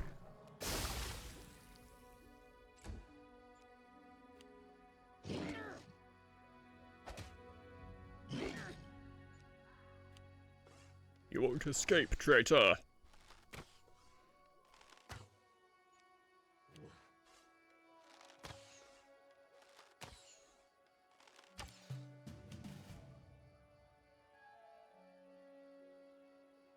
Here you could park on the shady side of the house, but it was built in the 80s and cars evidently used to be thinner. That makes sense. Max Sting, you should read that one, maybe it's it. You remember hearing a story about a songbird, where a songbird is neglected, it dies, and they hold a really nice funeral for it, giving it more in-depth than it had in life, like all artists. No less, that reminds you of a different SpongeBob episode. You and your SpongeBob episodes, no less. Knock-knock used to lighting enemies on fire first.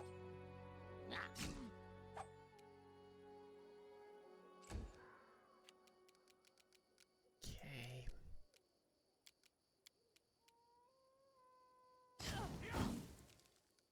Is it still not dead yet? Oh, right, yeah, the rogue's here. How's he getting sneak attack?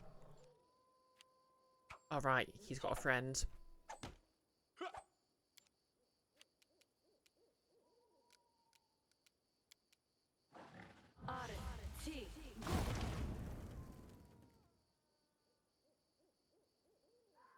Alright, they're rogues, so they get evasion.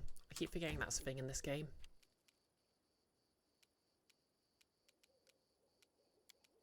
Right, we're gonna splat then.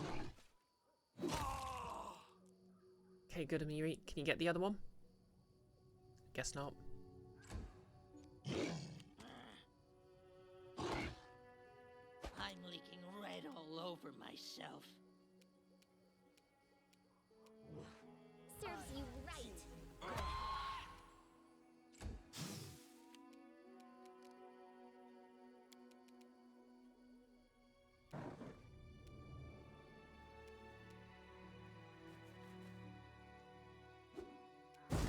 Alright, there's a load of archers over there, isn't there?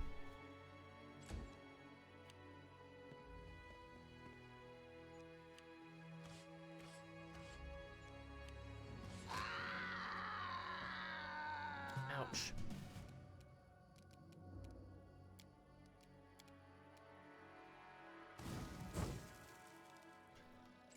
Hey, still not down. Your time is over.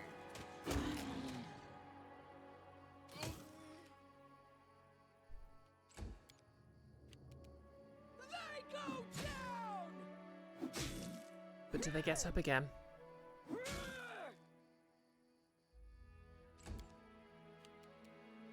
You deserved it.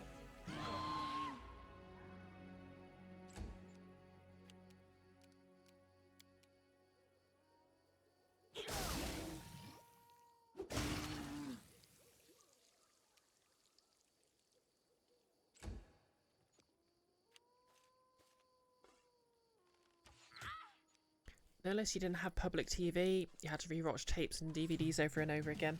Well, that's fair. Hall Monitor was such a good episode, though, and it's even the one you're thinking of. Good use of a quote, Nerlis. Okay, let's see. Alright, this guy's back up again.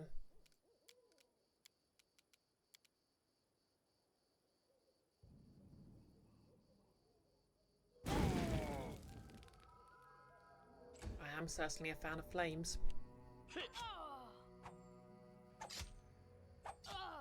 Luckily, he can only do chip damage now. Okay, sword out. And we're going to stab him in the back. You rascal. And Amiri, I'm going to send you after the archers because they're beginning to irritate me.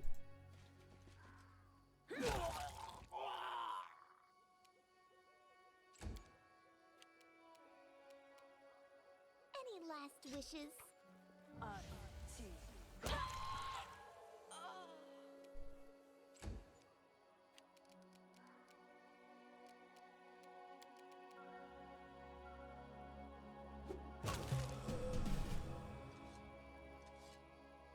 Hey Sarah, thanks for the hydrate.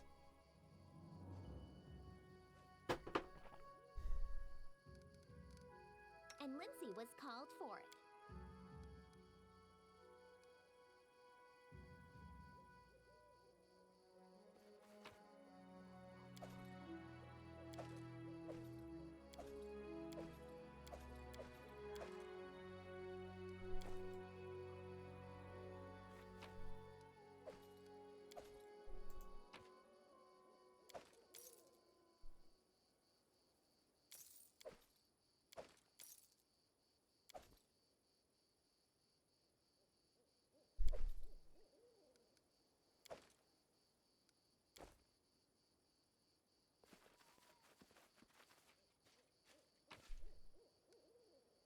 So many daggers.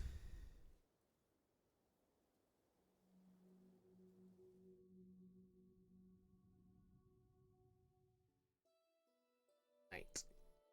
Let's just take a little nap. That long shake tournament was meh. Goblin holidays are another thing. The last one I visited, they brought a Herald of Lamash to. Great beast. Ate all guests. It would be interesting to witness your holidays. But only from afar, of course. And only from upwind. How you doing today anyway, Sarah? Oh yeah, I'm just gonna check the full... Oh, the chat proper just in case I've missed anything. Nope.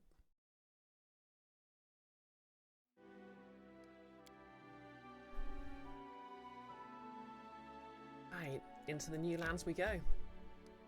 Let's head north to the fields.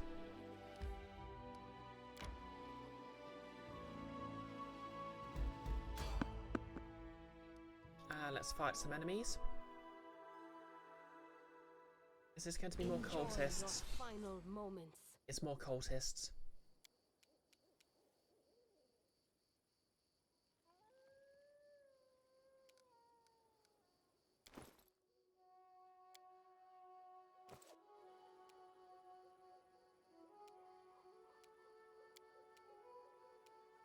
Stand down.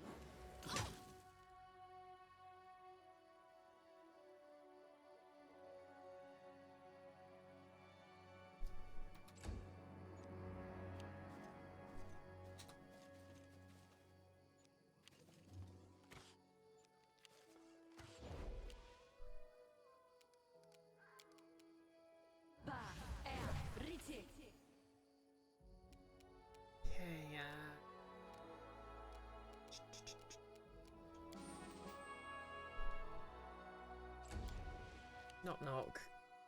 Be easier if you not fight back. Stab this idiot, would you? Huh. Huh. Good job. Well and truly stabbed.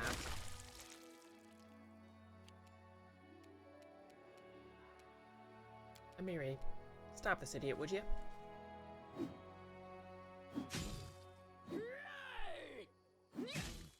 Okay, were those unlucky or...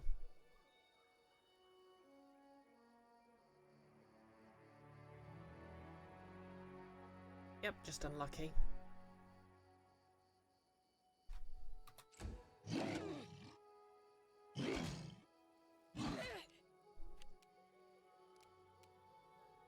Okay, we're going to maximize this and...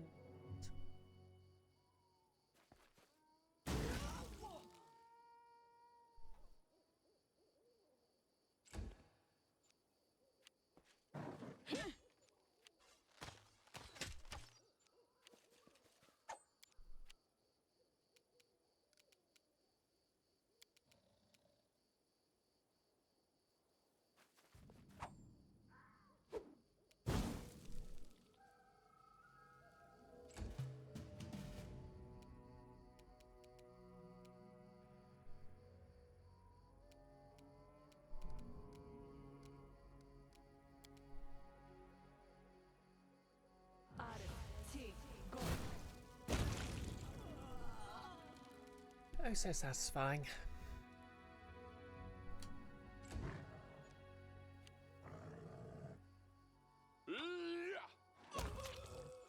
Eh? Why did the cultist just die? Won't kill me. Did he just miss me that badly?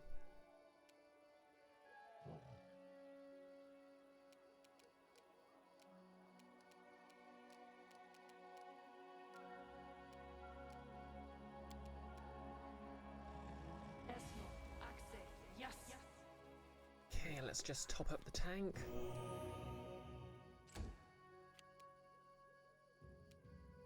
Come here, Bax. Knock knock stab you. Huh. Sneak attack.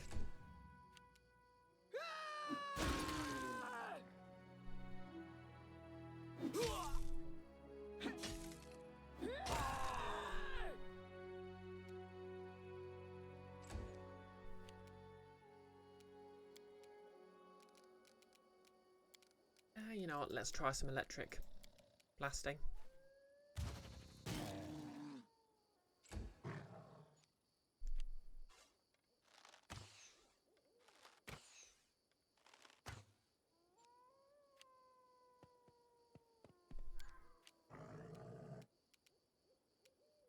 There.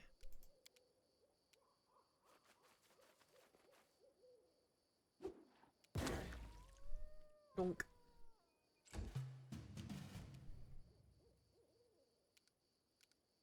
Rigid touch.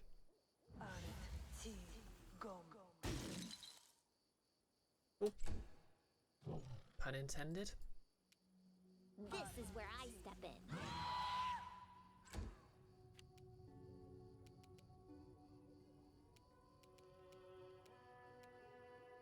Ooh. Which Gonna knife sneak to attack the bear. use? Okay, not quite enough to trigger sneak attack, but that's fine.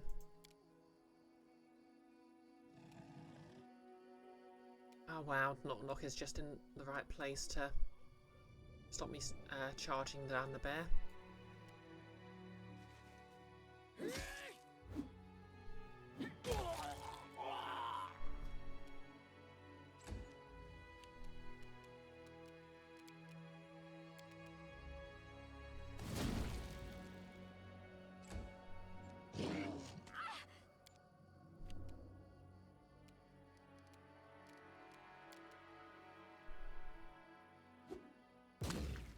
Donk.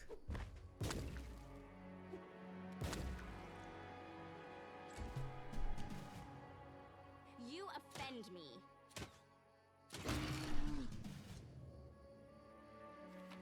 And that's the end of that chapter.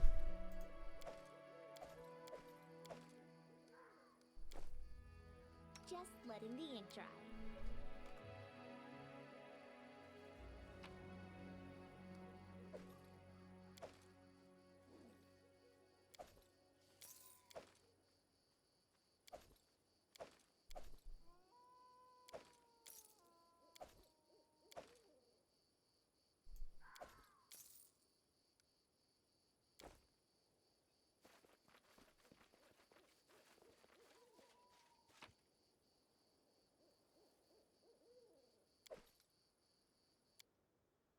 So much loot.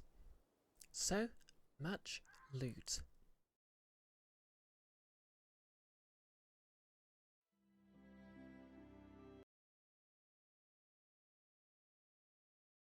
Nolus, the maniac's in the mailbox.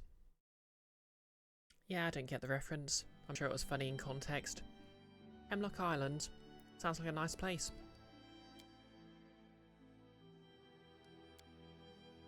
Just think of it. Hordes of barbarians destroyed. Civilization and reason for once claiming victory over savagery and brute force. It almost makes me feel optimistic. In this game, the barbarians were only pawns. It's good that our kingdom's ruler saved us from the same lot. Yeah, shut up, Jubilost.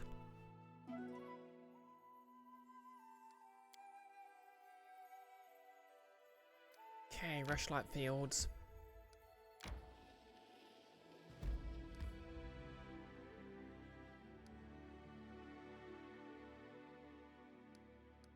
And we're here.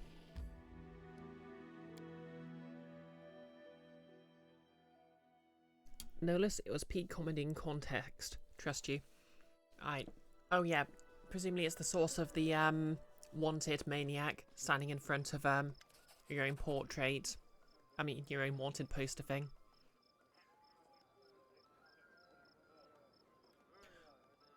Castruccio Everotti. King Everotti greets you personally. The bogly Kellid has broad shoulders and looks to be somewhat around 50 years of age. His golden crown sits on long greasy hair above a heavily powdered face covered in bristle, and his expensive doublet is stained with oily spots. He guffaws as he squeezes you in a bear hug, enveloping you in a mixed sense of sweat, wine, and expensive perfume. Well, my crown-bearing sister, welcome to my home. Stuff yourself, drink, be my guest. You've proven yourself in combat as well as affairs of state. Let's see how you do at having fun. This has the same energy of Richard Nixon saying, There'll be no... in future armor, obviously not the real Richard Nixon. There'll be no escape from the fun. Aroo. Like, according to the audio commentary, Richard Nixon in future armor says a real lot because the voice actor sort of literally imagined him turning into a werewolf when he saw him on TV. Sister? What? Why? Ah, it's the crown?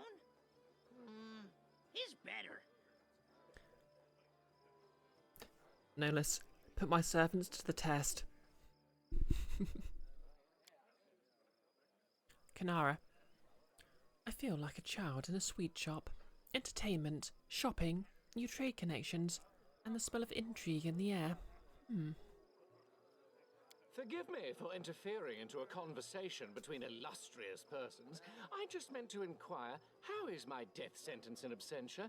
When I inquired about it the last time, you still couldn't determine on the type of execution, honorable sir. Okay, Baby Jubilost isn't so bad. Aha! Sir Northropple, of course, I remember. Well, today is a special day, and I think it will be acceptable to decorate it with a symbol of royal mercy. I officially grant you a pardon and cancel your sentence. But you know, between us, I decided on dismemberment. You are the epitome of hospitality, aren't you? But not too long ago, your spy nearly killed me. You do remember the one named Tokushio? Tartuccio? The short Oh, purple that's how fellow? it's pronounced. You're bearing a grudge about something that happened years ago. I assure you that escapade in Lady Germandi's mansion was entirely his own arrogation. I sent him to spy on her, not to start a battle or a fire, or a flood for that matter. Now, don't be so spiteful. I have invited you here to put all those little grievances behind us, and to establish a firm and lasting peace between our kingdoms. Okay, do I pass him on the back and say I'm happy to finally meet you, or... No, I'm going to be snarky. I'm not going to go full get your hands off me. Although that's probably what I do in real life because I just don't like being physically touched. Hey there, Riverati. We've only just met. You already checking where you want to stick your dagger? Great! I see you have a sharp tongue. So here's the plan. First, the fish's triathlon. Then a boasting contest. And in the evening, the best part, a drunken melee. In the interim, there'll be a buffet, a fair, jugglers, acrobats, all the usual entertainment. And after the melee, I'll announce the winner. And then we'll have a festive banquet and a fireworks show. Then we just drink till morning or find a tent to crawl into. Your own or someone else's, depending on your luck. By the way, a knockout such as yourself will always be welcome in my tent. Just joking. Just a joke. I'm so assassinating this guy. Oh, and one more thing. I'll have to seal your sheath. This is a peaceful celebration, after all, and bullies will be kicked out immediately. It doesn't matter if it's a king who decided to kick up a row or just a shopkeeper. So behave yourself and don't start any fights while you're here. Nurlis, do I want to take his crown when I kill him or melt it down? Yeah, I was thinking that. That is an interesting choice of words. Well, I have to go. If you need anything, talk to Nunzio Arpaia. He is my master of ceremonies, so he's responsible for organizing this mess. Have fun. So he's the DJ.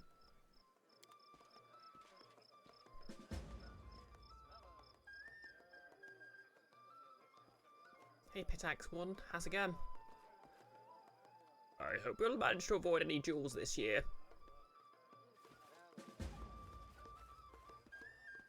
Talk to Atalia Gitarin. Ah yes, my favourite niche PS2 game. Oh. Let's save and start exploring.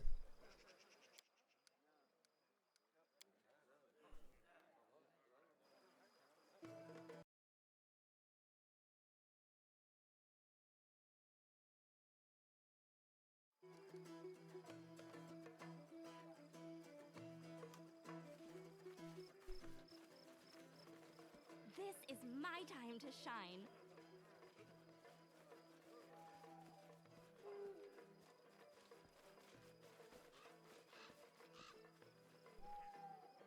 Okay, a couple of guests. Leave or I'll call the guards. Okay. Yes.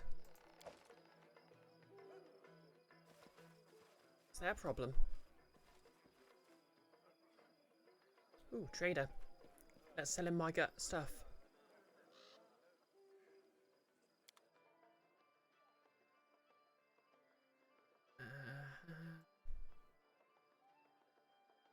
Eight from newest to oldest. I'll sell him all this wine.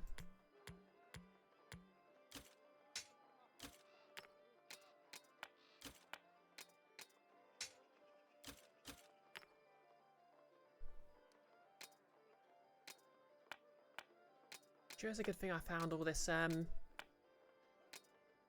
all these weapons and armor just lying about.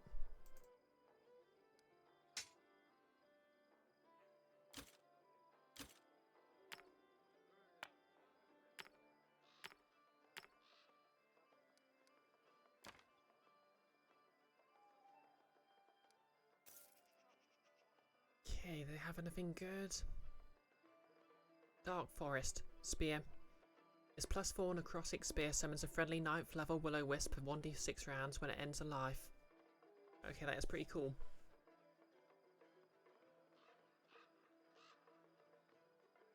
Chaos Hammer, a War Hammer.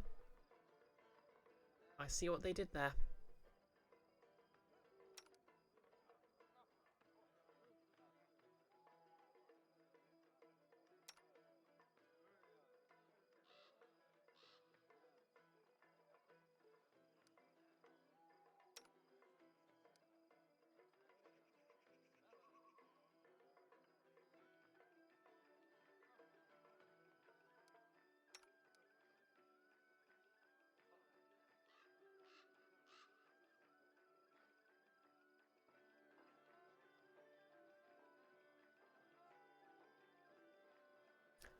lots of +4 weapons. Flaming, speed, quarterstaff, +4.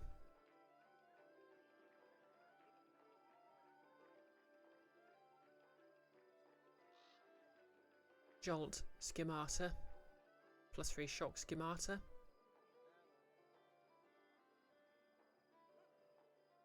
Might actually keep that to sell to Rigongar. Well, not sell, give to Rigongar. Decree +4. Yeah, not quite as good. Light crossbow +4.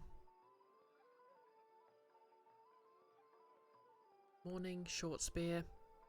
Whenever this +4 keen short spear lands a hit, it has a chance to cast Crushing Despair on the target.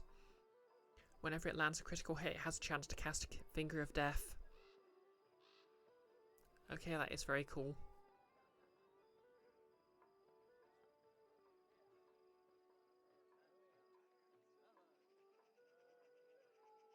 Exactly.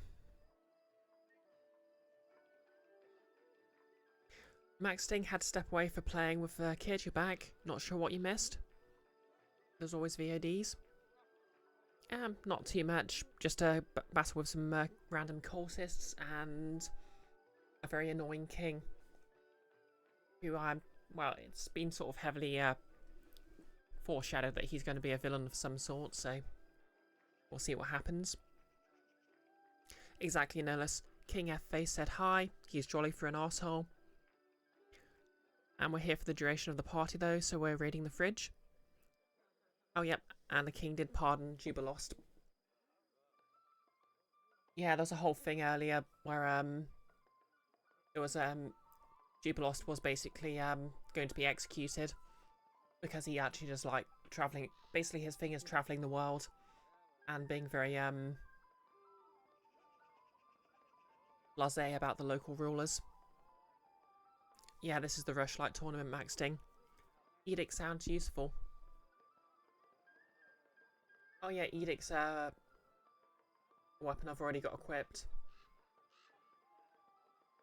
-3 penalty to a target's will score for 1 minute. I've got it in his offhand, obviously, but it's nice to have it there.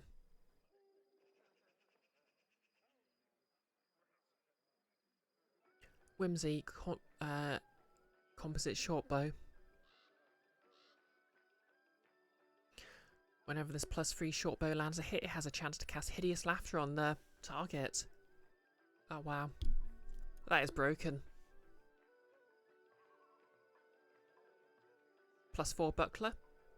I wonder if can I equip bucklers? No, I can't. Let's see, adamantium plate.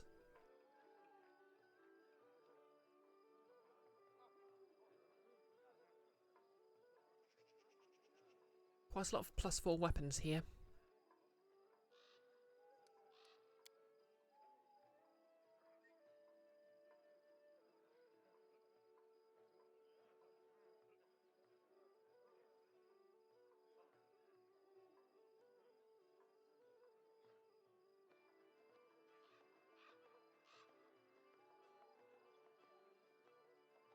Well, anyways.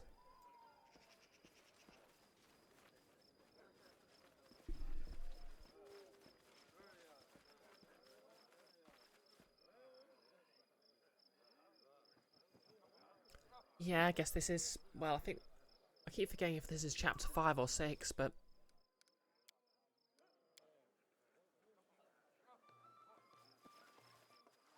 Oh. Another trader. Drunk Bully. Let's see what he's got. Ring of Circumstances. Whoa, that's a lot of circumstance bonuses.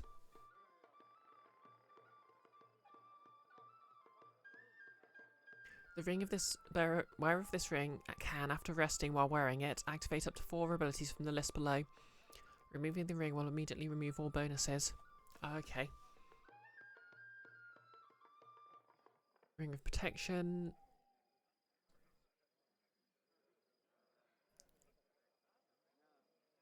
Belt of Perfect Components. This belt makes first, second, and third level spells cast by its bearer empowered and extended. Damn, that is good.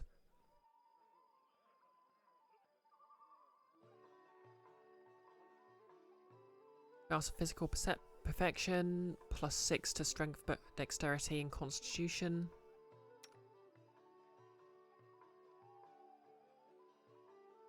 That would be way better than what the Hamiri's got equipped. Greater Bells of Perfect Component sounds very OP though, especially for a wizard. Still, that's a lot of dexterity I'll be giving up. Let me just check. Do I get those bonuses from somewhere else anyway?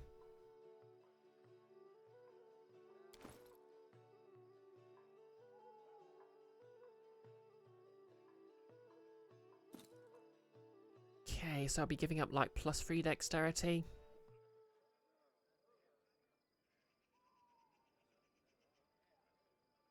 Where's it gone?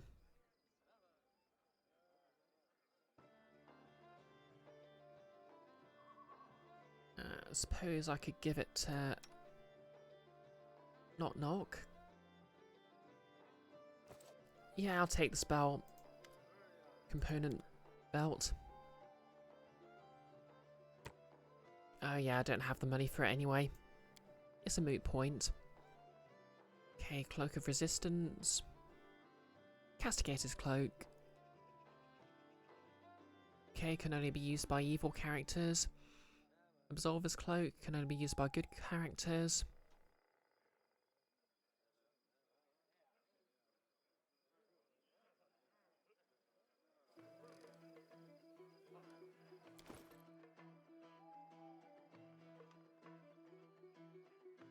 Where did I put my belt?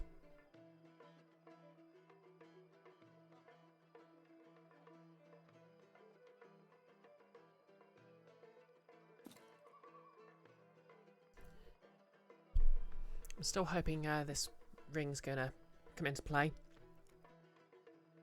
Maxing Cloak of Resistance +6, can I afford that?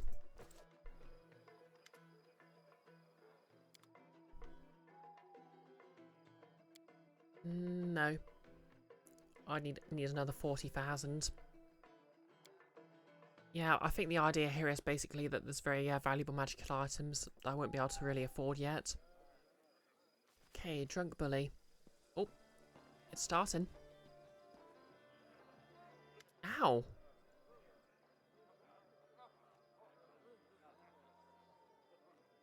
A young man staggers toward you, his expensive doublet wet with wine. As he passes, he brushes shoulders with you and starts yelling, his breath rank with alcohol. Watch yourself. Do you think you are, pig? You trampled on my foot and ruined my doublet. I demand satisfaction. Okay, let's see. I can intimidate, +26. Bluff, +26. Stealth, 28. Okay, I can't fail the stealth. No one notices you drive a swift blow to the bully's solar plexus. God, this sounds like something my younger brother would have written when he was 13. Yeah, there's no way I could have afforded it maxing. No one notices as you drive a swift blow. It simply seems as though he swayed and leaned on you, after which you graciously help him step away to lie down in the shade. Not that it's bad writing, it just feels like very much the kind of thing he'd have been into. Doink. Can I lose him? I can't.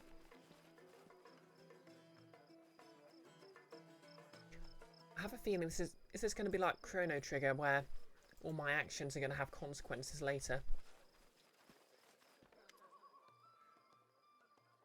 The gnome's yellow bloodshot eyes scan the faces of the room nervously. Noticing you, he grabs for his sealed sheath. What? Who are you? Oh, it's your Royal Highness. Forgive me. I didn't recognize you. An honour. Truly a huge honour. I'm Cornvril, a simple salesman. Who are you? I told you already. I mean, guess you did. The gnome's voice rises in anger. I'm a simple salesman. Not rich, not noble. Why would a queen herself concern herself with me? She wouldn't. What is it you sell? What do you care? Fish and the like. Who might you recommend I meet here? No one. Everyone. How should I know? I'm just a simple salesman. Leave me be. Okay, see ya. Yes, your highness. A great honour. Go have fun. Am I supposed to remember who that guy was, or...?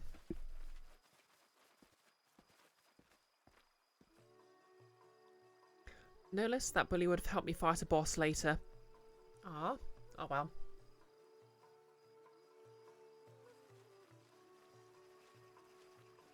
I'll share my path.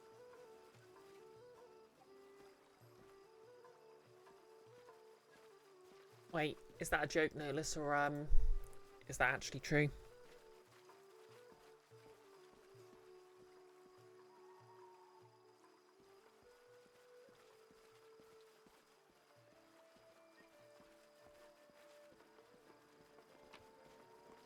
Oop, steal the stuff. Steal all the stuff.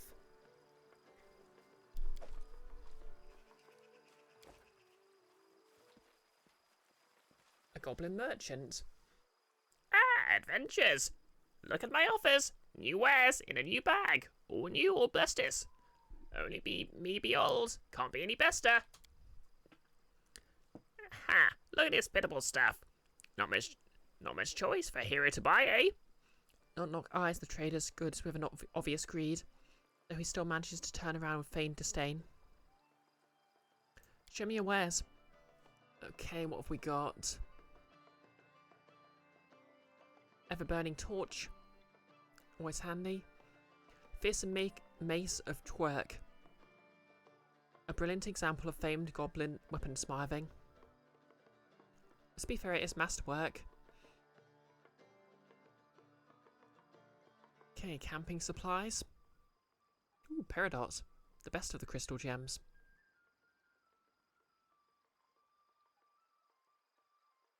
Okay, I'm going to take the potions of a large person anyway because they're useful. Butter! Precious butter to make chocolate ice cream with.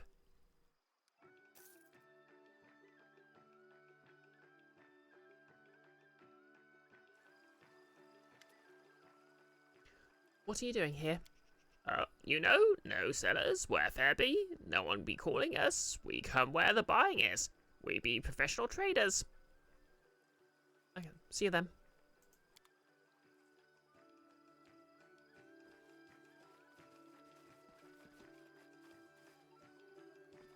Rouse and guest. Pitax has always been famous for its wine, but this year's vintage is exceptional. Neat.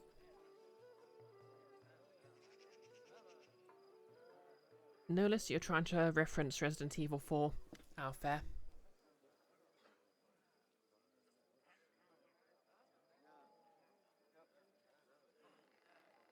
Maxting. Turns out it's misheard. They're professional traitors. They're assassins for hire.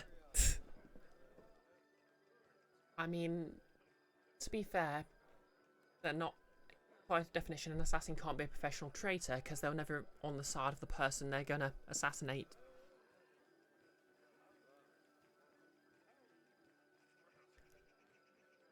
Amid the tournament's frivolity, you notice two men nearby are having a heated but hushed discussion.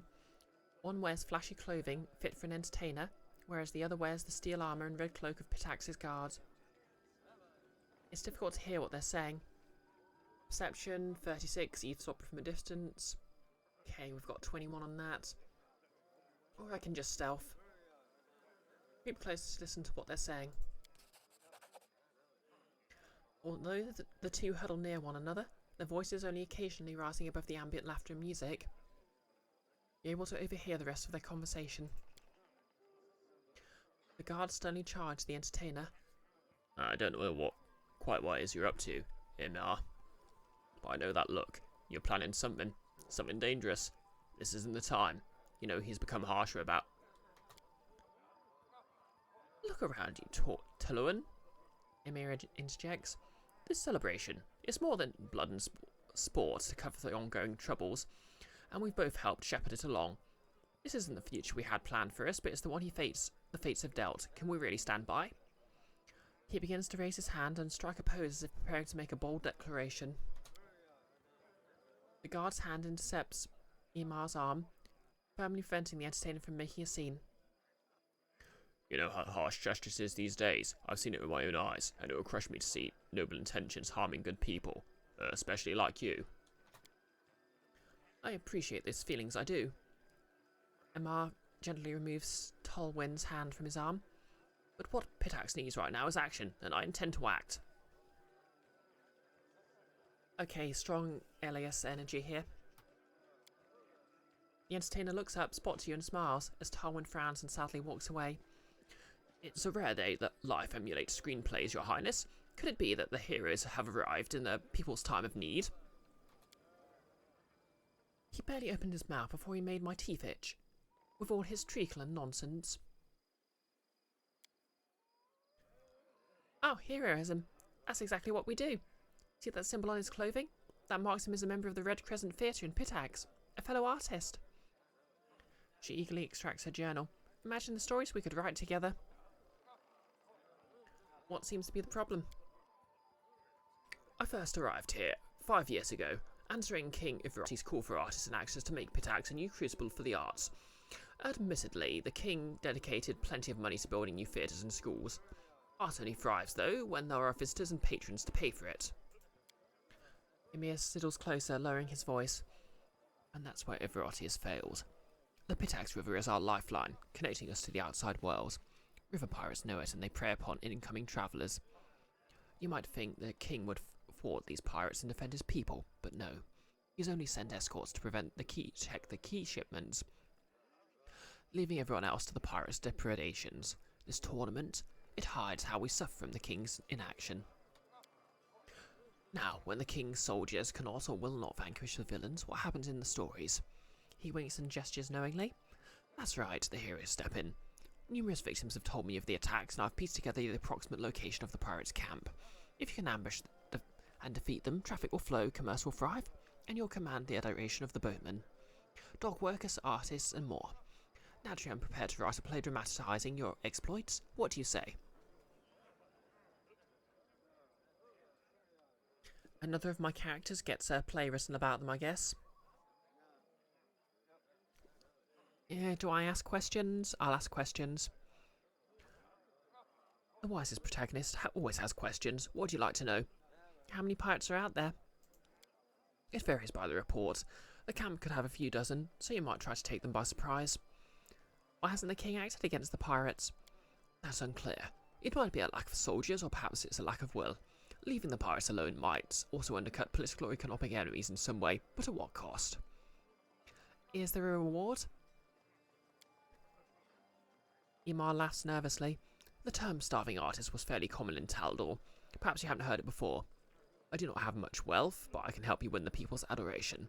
I also understand that among the theatre's props are a few enchanted items of actual value, so perhaps I can entice you with those. I know enough to make my choice.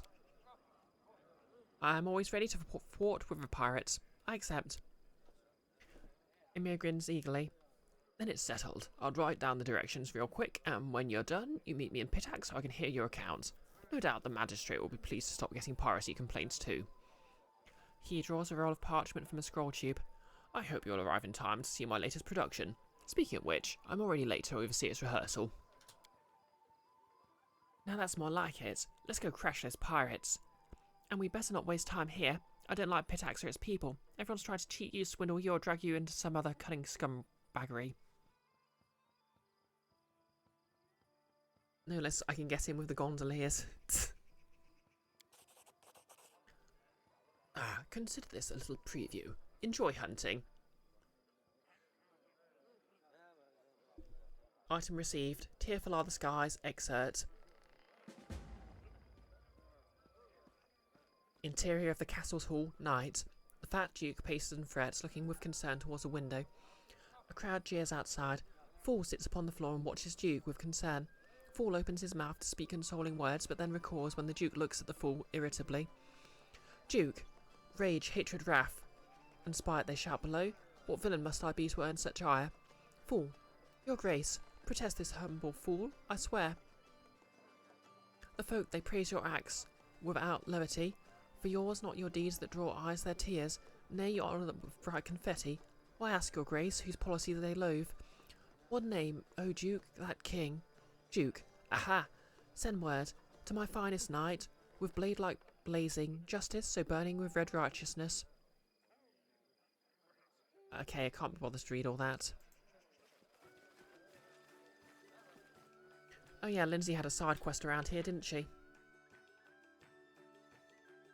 Trader, trader.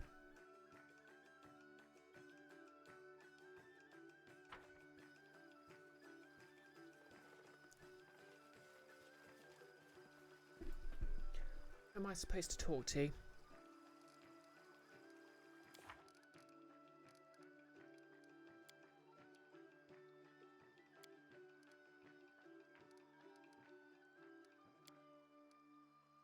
Atalia Gitaran.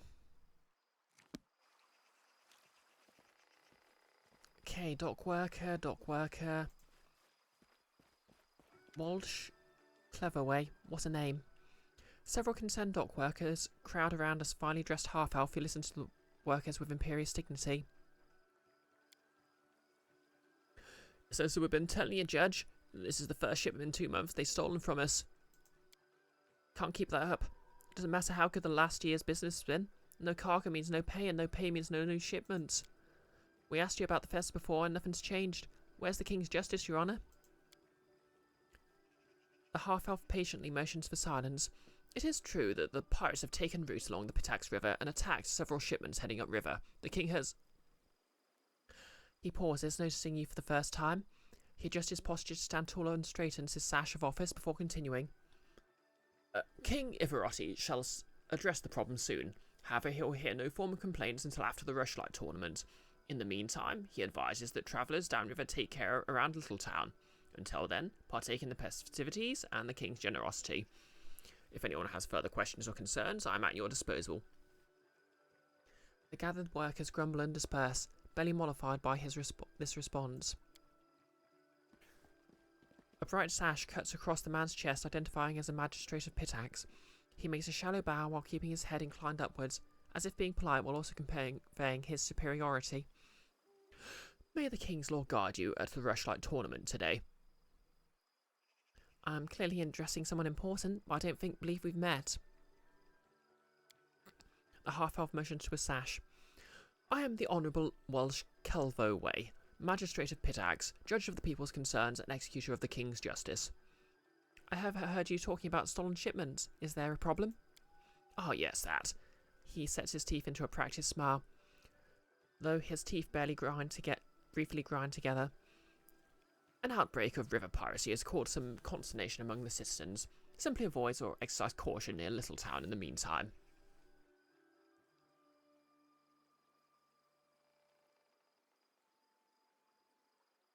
Perhaps Pitax would benefit from someone who has a history of vanquishing bandits. Let us be clear, declares the magistrate, narrowing his eyes with disdain. Pitax's armed forces are entirely capable of handling these criminals. There's no need for would-be heroes or aspiring vigilantes to get involved, much less foreign interests. I recommend enjoying the rest of the festival. How can he be so deaf to the people's woes? And he calls himself a judge. I knew a judge once. She spent nights butchering her own kin, then went on to become a zombie. This guy seems fine by comparison. Oh yeah, that's literally a party member.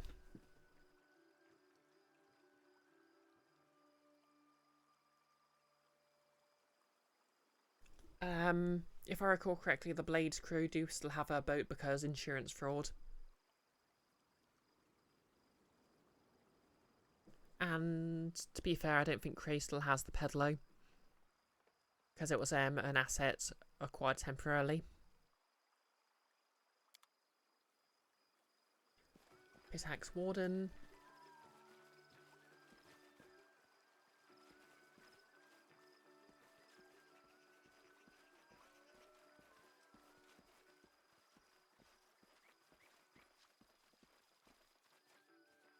Ooh, trader.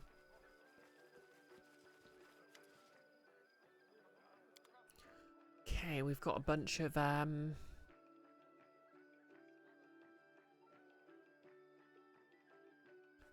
Creator Kinetic did Lapis Lazuli Wyvern.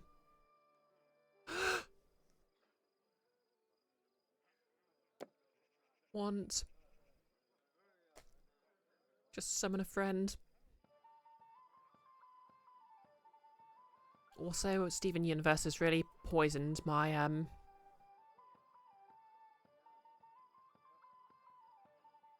sort of knowledge.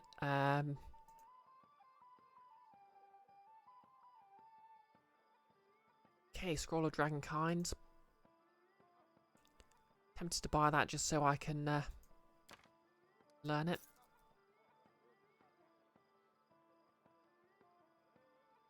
Scroll of Summon Monster 9. Ooh, that could be useful.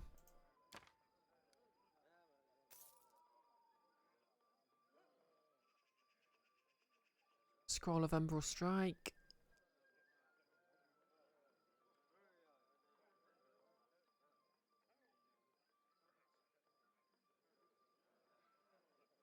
Mind Blank.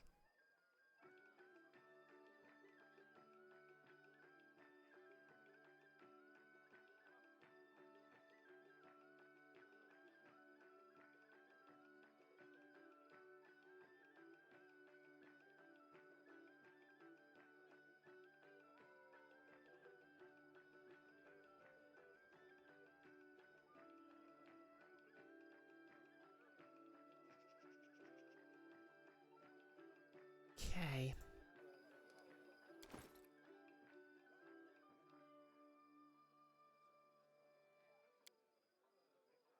I'll take Well of the Banshee for my spellbook.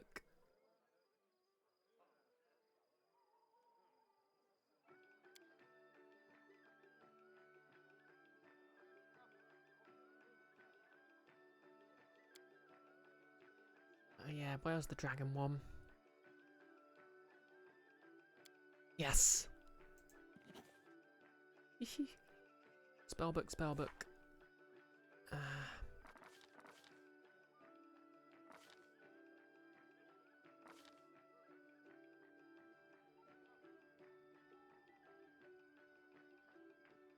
Okay, I don't have any 7th level spell slots yet.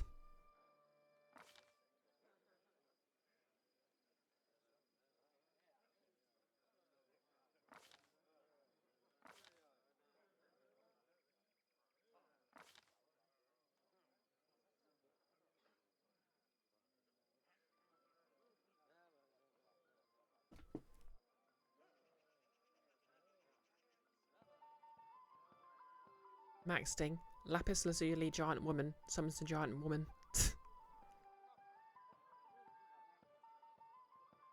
Unless you think Ben mentioned him peddling it around the canals where he plays the violin to attune stuff. He's Duskfall's Unipiper. Okay, that's fair. Max Sting, can Eldritch Scoundrels ever get 7th level spell slots? That's a fair point.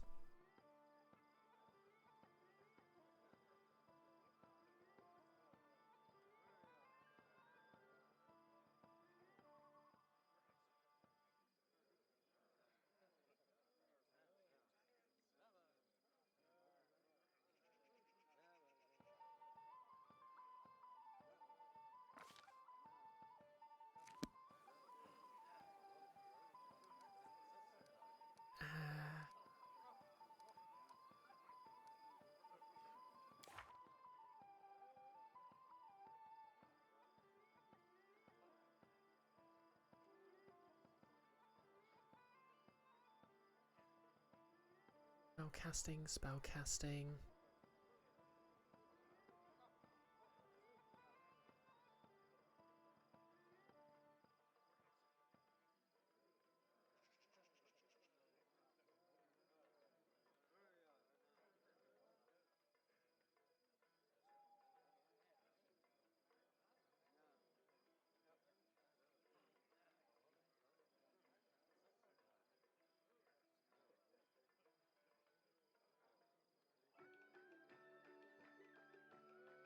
Yeah, it doesn't say where I can, whereabouts my spellcasting is.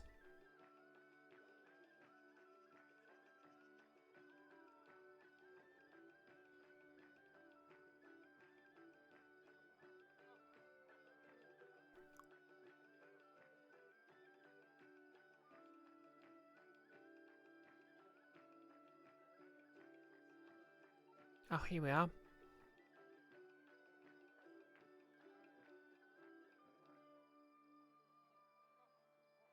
Eldritch Scoundrel doesn't say anything about it.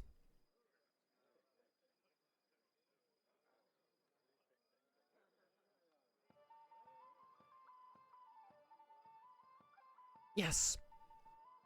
My alignment is now chaotic neutral.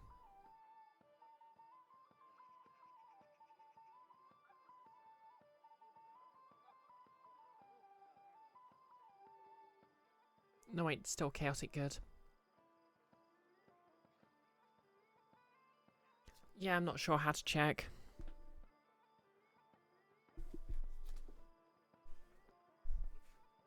I mean, I could probably check if I just googled the Pathfinder SRD, but...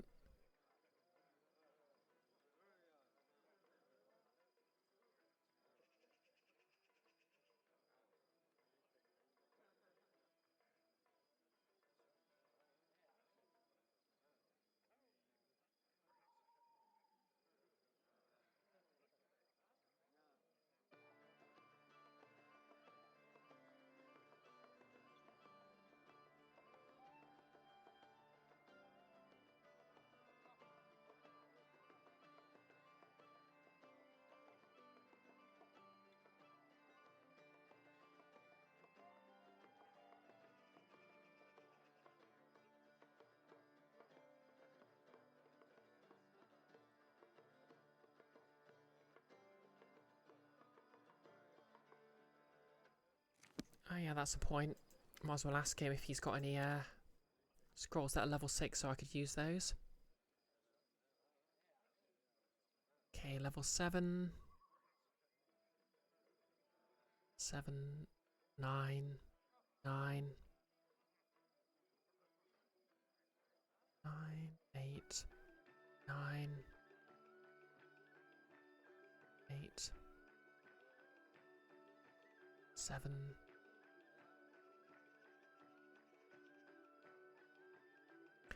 Okay, not much else to do around here. Wait. Kinetic diadem.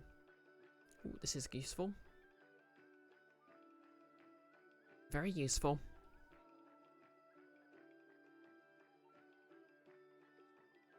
Yeah, I'll take that. Okay, I don't have enough money.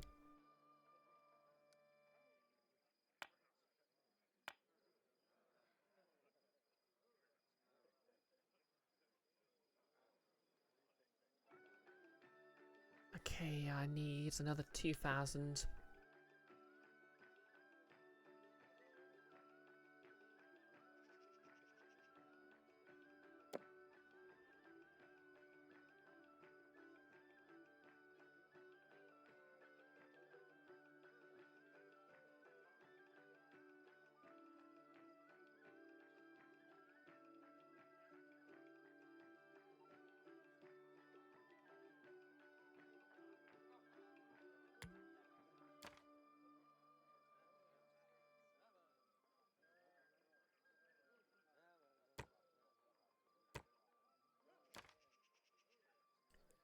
Do I have anything expensive? Oh yeah, owlbear eggs.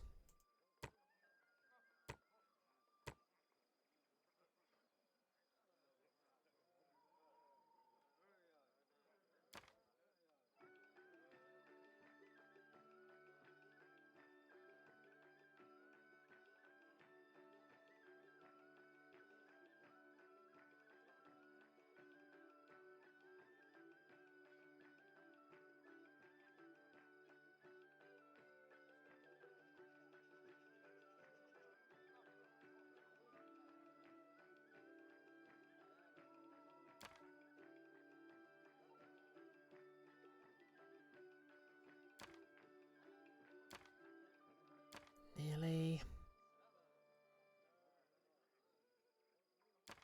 Don't really need invisibility.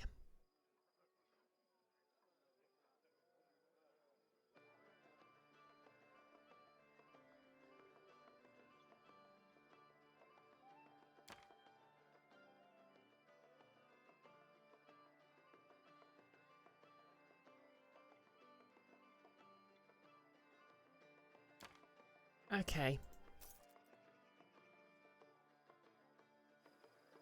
It would be so cool if I could get one of the summoning ones, but... Okay. We'll equip that. Sell the old one.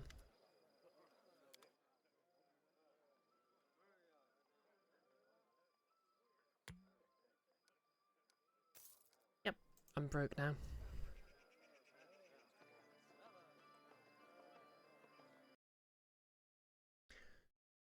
You know what, I'm just gonna quickly double check to see what spell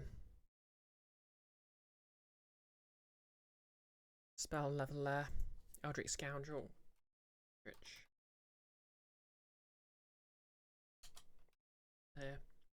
Money.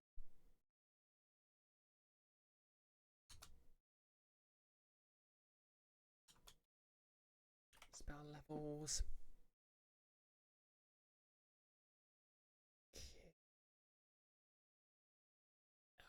Okay, an Eldritch Scoundrel casts arcane spells from the wizard spell list. Cast exactly as a wizard does, including adding new spells and 2 additional. An Eldritch Scoundrel can only cast a certain number of spells each day, the same as the Mage's class.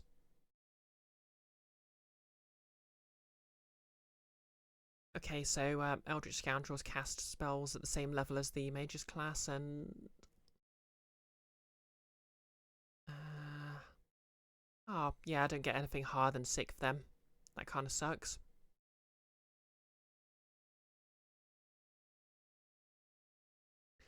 Yeah, that's right. 6 circle spells. I think switching from levels to circles was one of the best choices Paizo made. Ooh. Scroll of Hold Animal. Kind of disappointing, but oh well.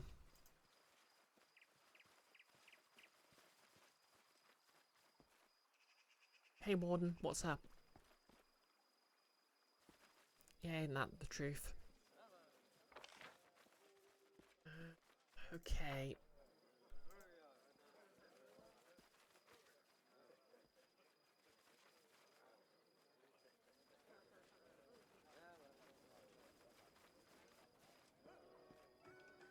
Barker. Nice name. Test your finesse against the finest dwarven locksmithing. Crack the lock and get the prize. You'll challenge the best dwarven locks in the 5 Kings Mountains. What's going on?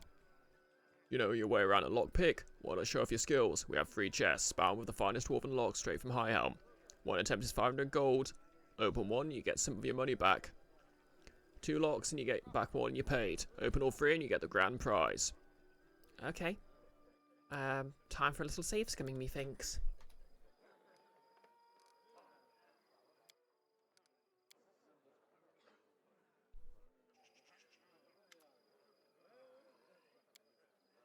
Splendid. Come, the table's right here. I wish you all the best of luck.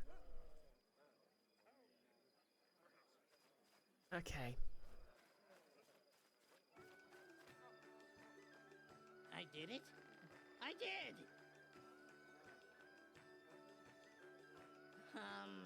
Uh-oh. And whoops.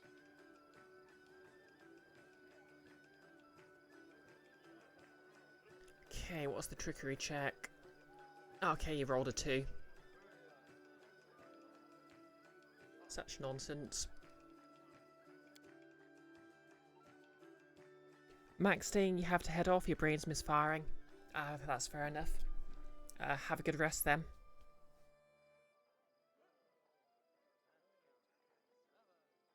And yeah, you're right, it's a good trade-off.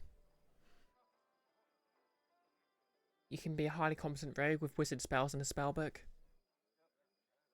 Oh hey, Tau Kitty. Not ready to win the festival. Yes. He's such a perfect little chaotic evil gremlin. How you doing? Can we get a shout out for Tau Kitty?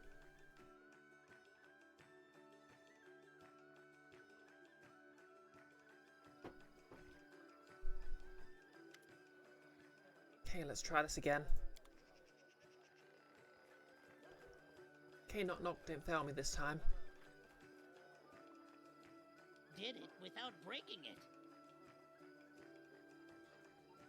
Okay.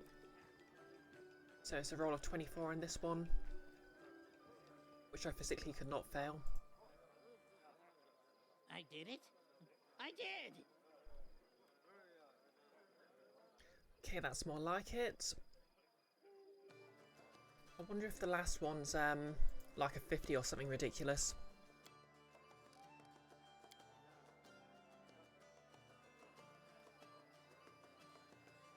Okay, let's do this.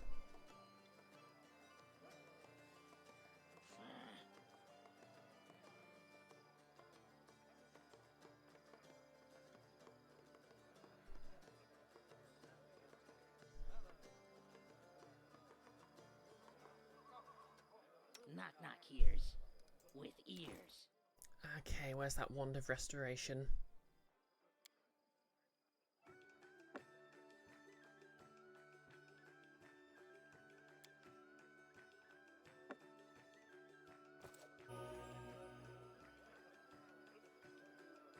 I did it. I did! I can't believe it. She just popped the last lock. Only 1 in a million could do such a thing. Well, I guess ordering my subordinates to do it for me.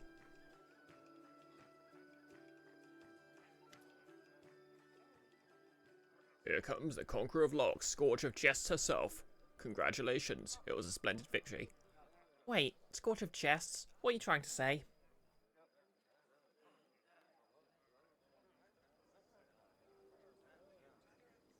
Tau Kitty, you're feeling brain melty? Is bathtub weather hereabouts? Ah, that's a mood. I'm not wearing cosplay at the moment because if I was wearing a corset and wig, I would probably die. Anyway, let's see what I've unlocked.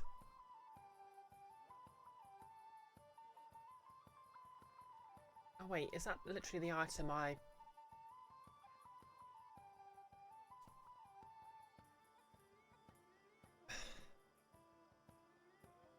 Yep, literally the item I already had equipped.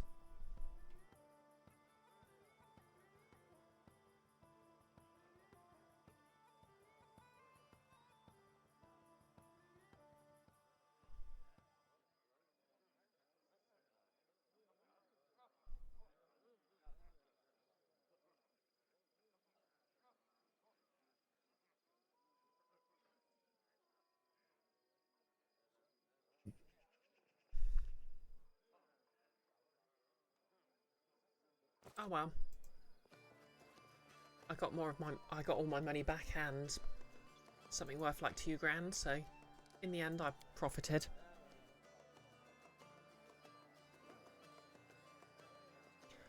Nolus, not the master of lockpicking. Nope, the master of unlocking. I mean, to be fair, mistress of unlocking would have other connotations, you know? The dangers don't frighten me. Daggermark guest. Your Highness? It's wonderful to finally meet you in person. Oh, thanks. Same. Ooh, table. Yoink.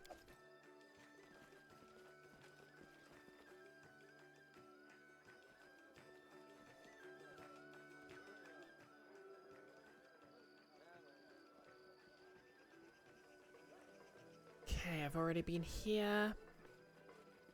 Oh yeah, this is where the bully was.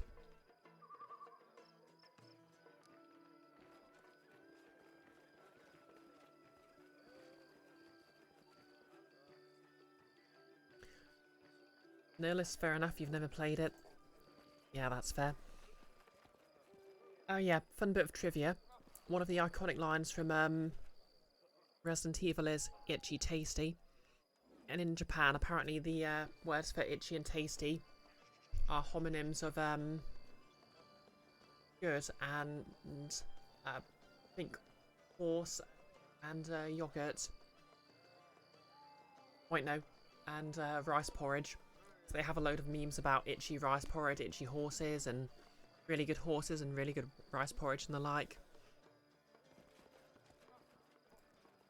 Sort of like how Bridget gets called Brisket a lot.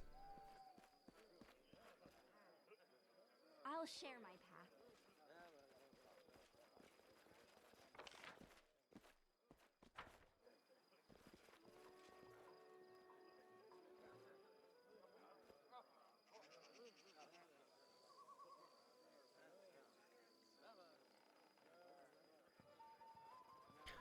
Nihilus, he's gone. Decomposed in a hurry. As they said about the defeated bard.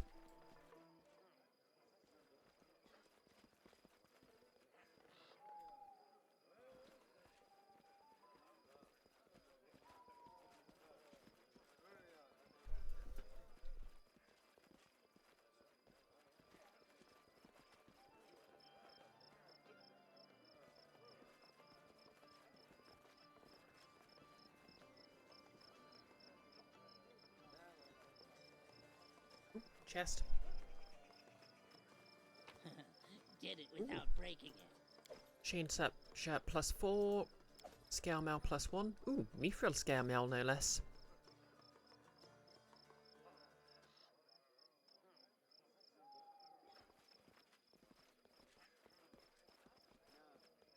Time and guests. Yoink. Yoink. A manticore. How's it going, manticore?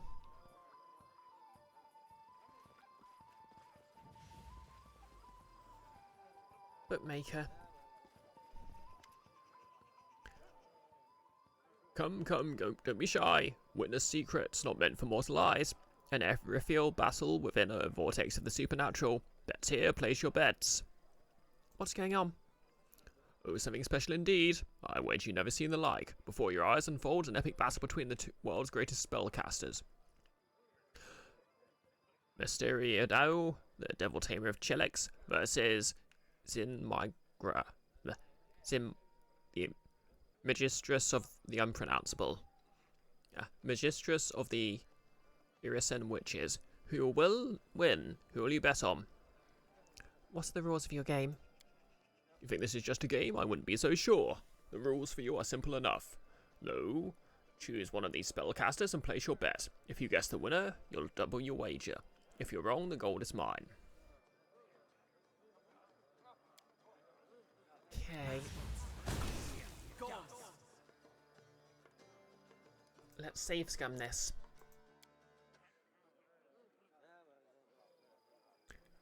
Exactly, Nihilus or Brigitte, and forget. Okay, my bets. Oh wait, which ones? Blue team fireman fit, summon.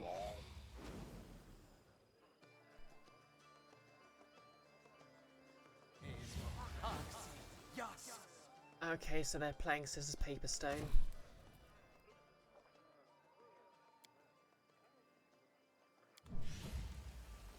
I'm gonna bet Mysterio.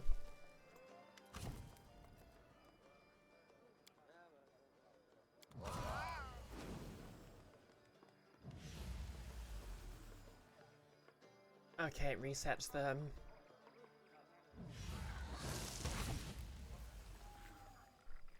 I've got a good feeling about this. Ooh, that's cheating.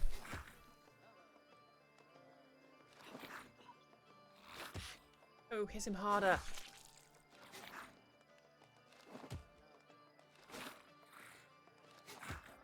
I think I won. I like that they've reinvented Pokemon battles.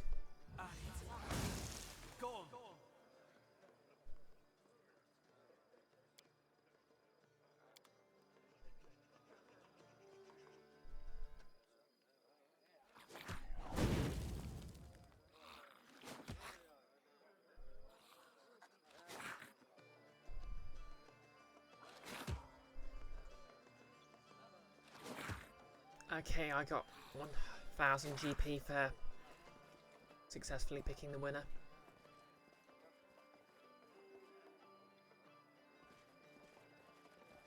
I'm positive Relative, I found something. Stuff. Paladin's The quest Electri. Owner of this book reads one new chapter every time on rest, granting a benefit until the next rest, depending on which companion the chapter described. Chapter selected randomly. The chapter about Shelbourne grants an ability to use Fireball. Okay, that's pretty cool. I'll equip that.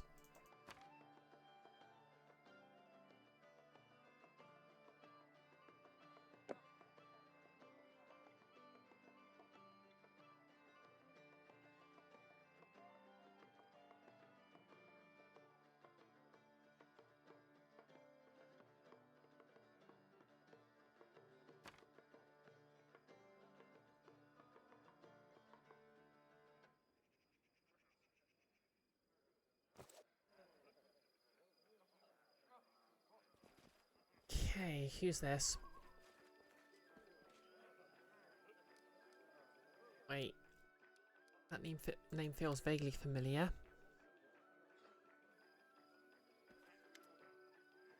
An elf in leather armour scans the crowd intently. He seems to be the only one at this celebration not participating.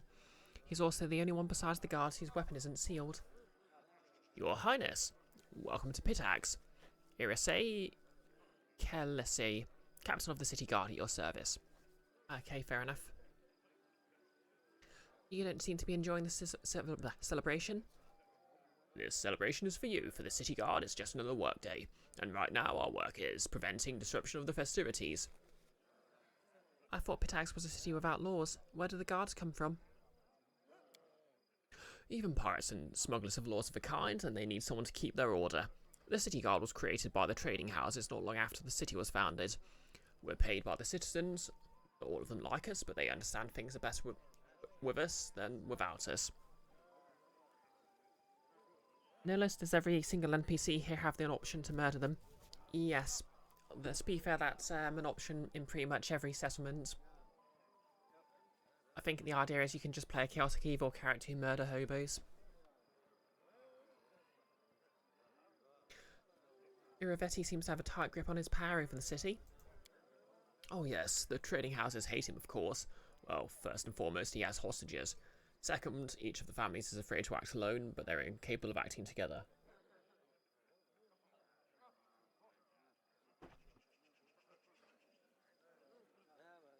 Gasper, Liaken, Neza try to unite them, but to no avail.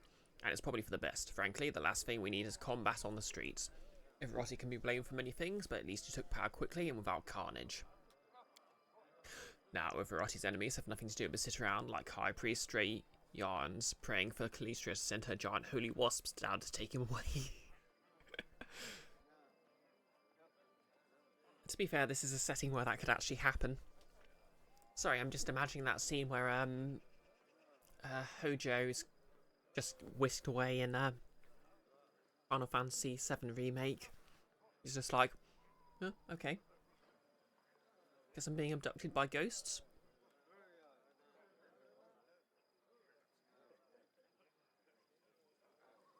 Who might you recommend I meet here? That depends on the purpose of your visit. If you're here on business, well, you already know King of Variety, of course, but it would be worth your time to speak to Gaspier Lekenza too. The trading houses may have lost most of their former power, but they're still capable of many things. And if you'd like to partake in our renowned culture, there's Anamed Bellavara, the most famous bard in the city, and Natalia Gitaren as well, headmaster of the academy. Just take care, they can't stand one another. Yep. See ya, hate to be ya. Hop.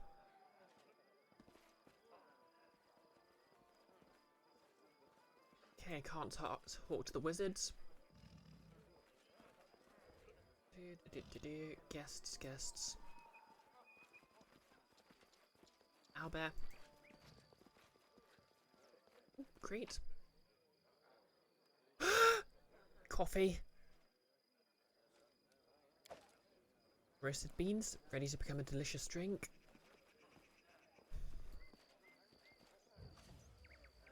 Oh yeah, for those who missed it when I said it earlier, I've been drinking a homemade frappe.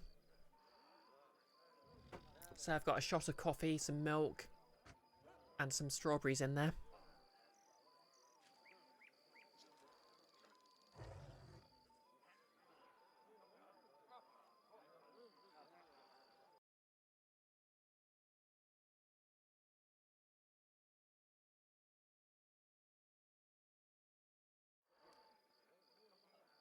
This is my time to. Okay, what else? Do we? What dinged? Something dinged. Sky Missile Cogwheel. Okay. Why not? More loot. Tons of beer.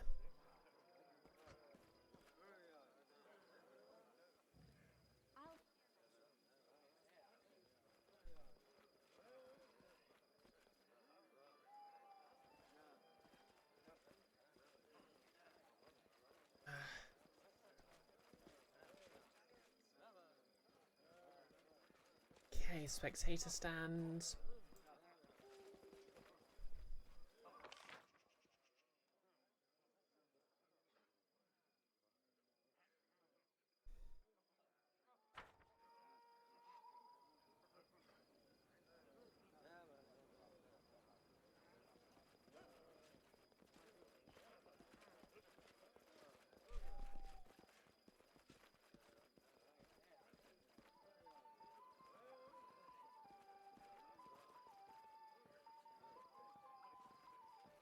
Stefano Monsconi.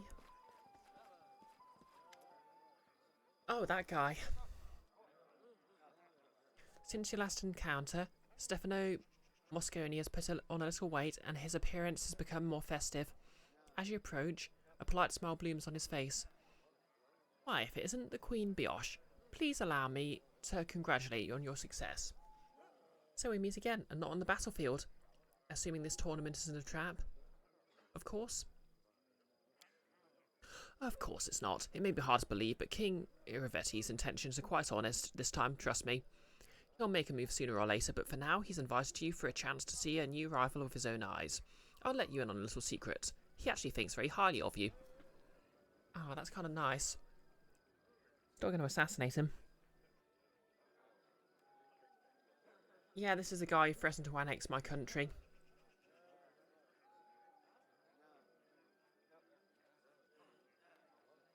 Like, I decided to load the save instead of killing him.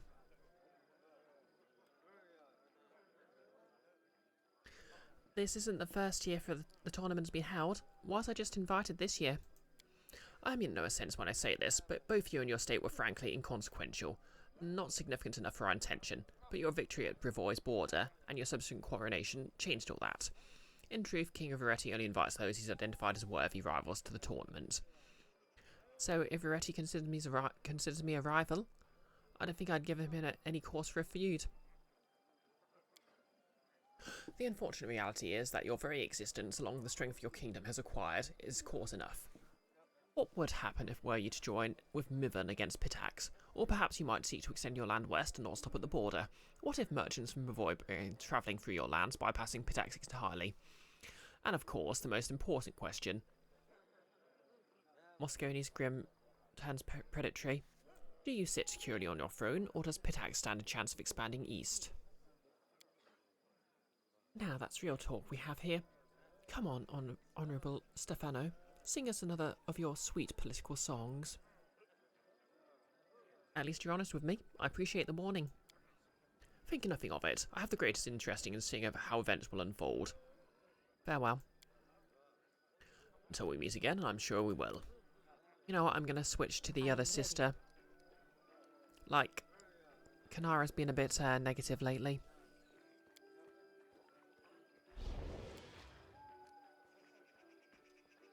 Plus, you know, she has a nice hat now.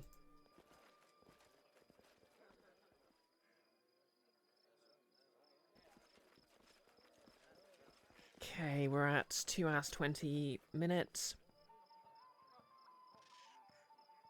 Nolus, you wonder how much fallout there is if I just murk this guy? Yeah, he's sort of an important NPC. I think it's just taken as a choice. I like an alignment choice. So apart from his cameos, I don't think it affects too much.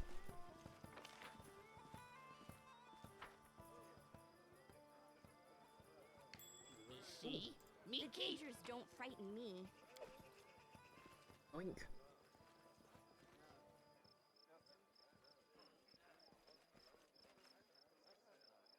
Okay, nothing over there.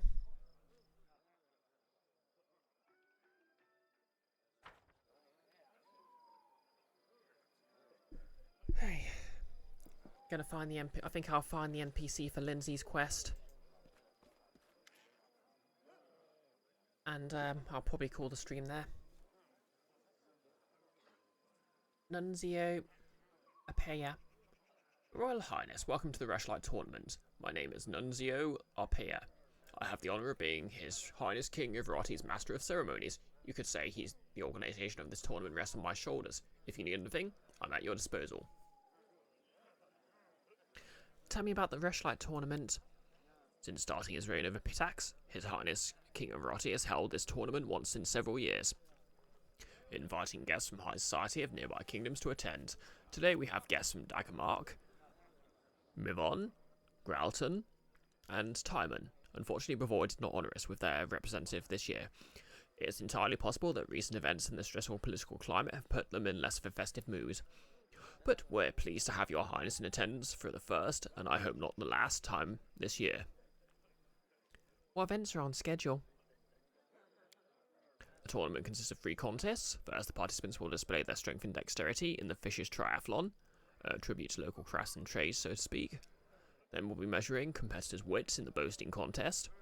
There's a reason we're the cultural capital of the region after all. And finally, the evening will wrap up with some mock combat in the drunken melee. Then His Majesty will announce the winner of the tournament, and we'll all enjoy a festive banquet followed by a splendid fireworks show. And what about flighting? I'm good at that. Flighting was likely cancelled due to my arrival, I suspect. More's the pity. I lost the chance to earn myself a second death sentence. I can't remember if we learnt the exact reason he was sentenced to death. Farewell. Okay, we're not going to participate yet, because we have some business to attend.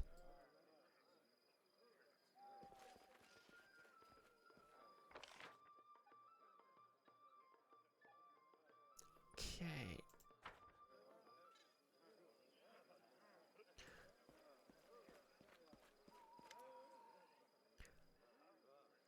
My regards, Queen Brioche.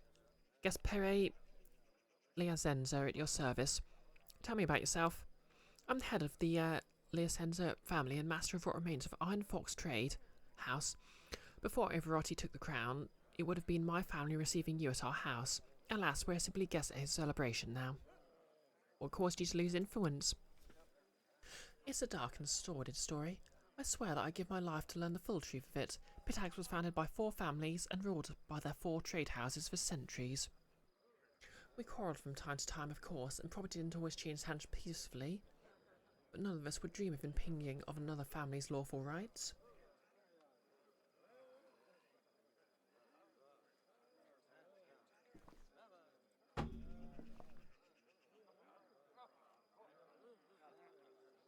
Nullis, flighting is literally a boasting contest, pretty sure. It's supposed to be insults, you think? Magnus Chase got weird with it. Oh yeah, it's like, it's what, sort of like,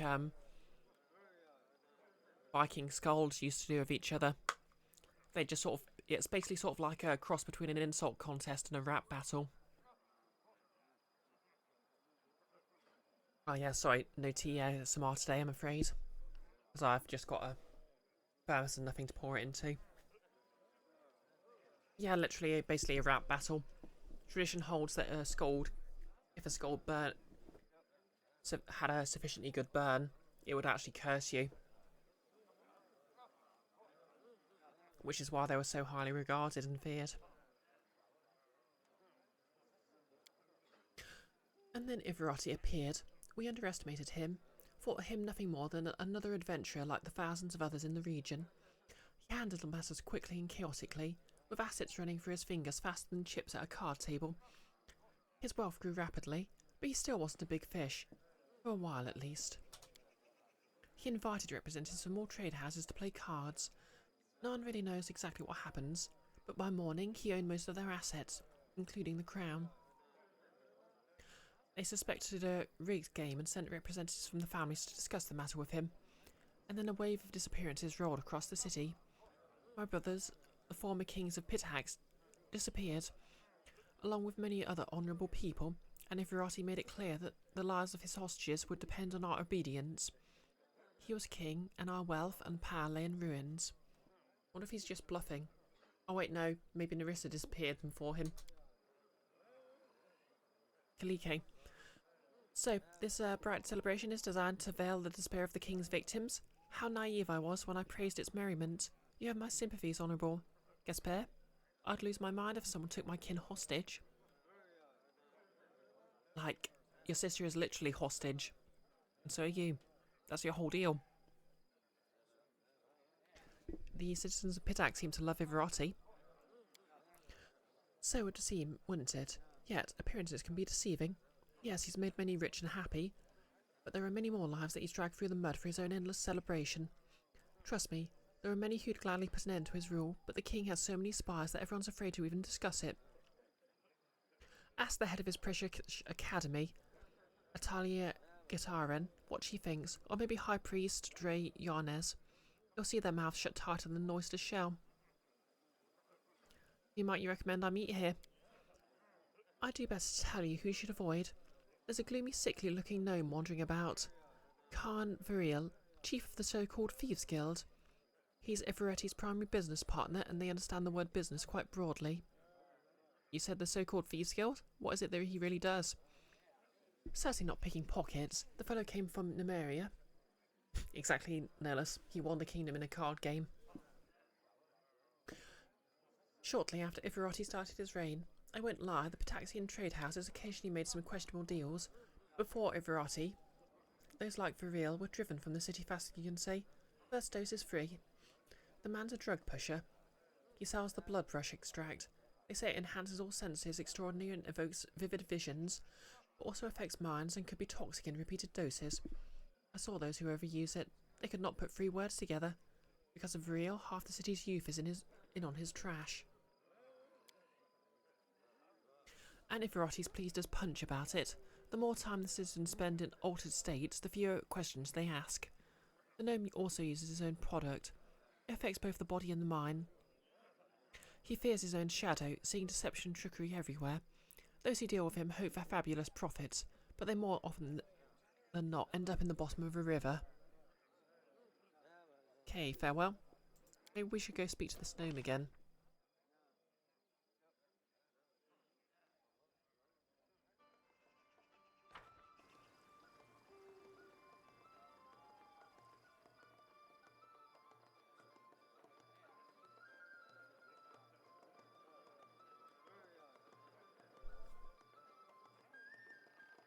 Okay, has that unlocked any new dialogue options? Where is he? Oh, there he is. Here we are. I've heard a few curious words. Blood brush extract, and that you're no ordinary salesman, and that your wares are far from the mundane. Quiet, quiet, I say. Gripping his sheath tightly, the gnome looks around anxiously before whispering. Too many people here, too many eyes. You want to talk business? Find me out in Pitax. I remember you. Okay.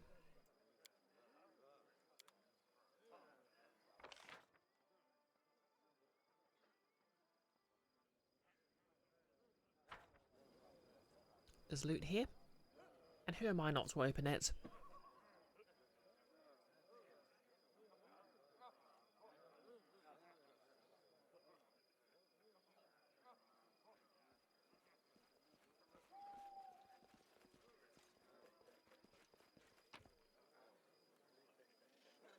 Okay, that's some nice loot.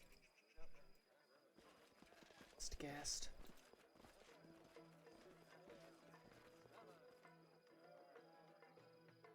Yarnes.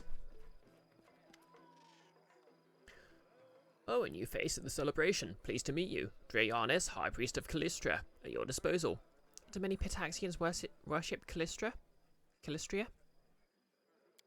Of course, she's been the patron goddess of Pitax since its founding. The goddess likes our joyful town, and the citizens love her in return.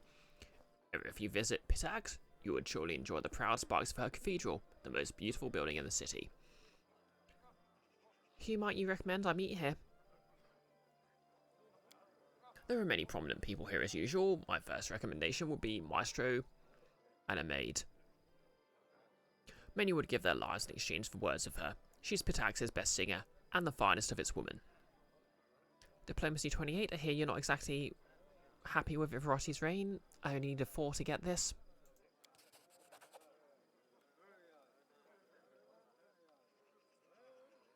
The priest looks away. Oh, no, I've no issue with his reign. He's a generous donor, and the celebrations he hosts are beyond praise. The king himself, though. His exorbitant pride is irritating. Callistria dislikes those who would place themselves above the gods, and I wouldn't be surprised if she teaches him a lesson sooner or later. That I could deal with, though. There's something else I find harder and harder to tolerate. You see, the goddess patronizes bodily love, but only that given voluntarily. It is sometimes difficult for me to protect our young priests and priestesses from his unsolicited attentions. Oh, yeah. Valerie mentioned he was a bit... ugh, in her, sort of loyalty mission, so... I fear to imagine how hard it must be for our beautiful Animaid, or what Atalia Gitteren must deal with. The king is said to often mistake the academy for his personal harem. Okay, it's settled, I'm assassinating. I'm gonna do an assassination.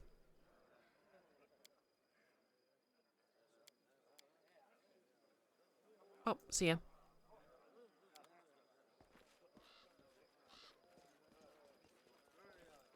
Okay, Animaid Bellavera. Ah, Brioche, the famed Baroness, no, excuse me, the Queen of Barony McBaronface, now has come to visit us. It's such a delight to see you here. Lindsay. Maestro Bellavera. Well, do you remember me? Lindsay blurts out, turning bright red. Ah, Lindsay, of course I remember you. You and your nonsense at the poetics exam. I hear you have your own publishing house now. I didn't take you for the entrepreneurial sort, but I'm happy you finally found your calling. Oh yeah, she came and started singing songs that made fun of me and called Virotti amazing.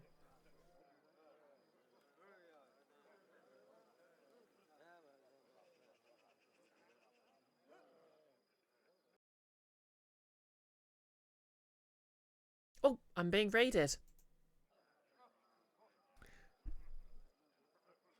Hello, Nettie Yeti. How's it going?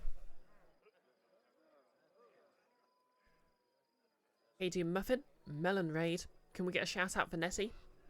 Thank you, Nolis. Oh, yep, you've started Tell Me Why, haven't you? How's that going? Definitely one of my favourite of Don't Nods games.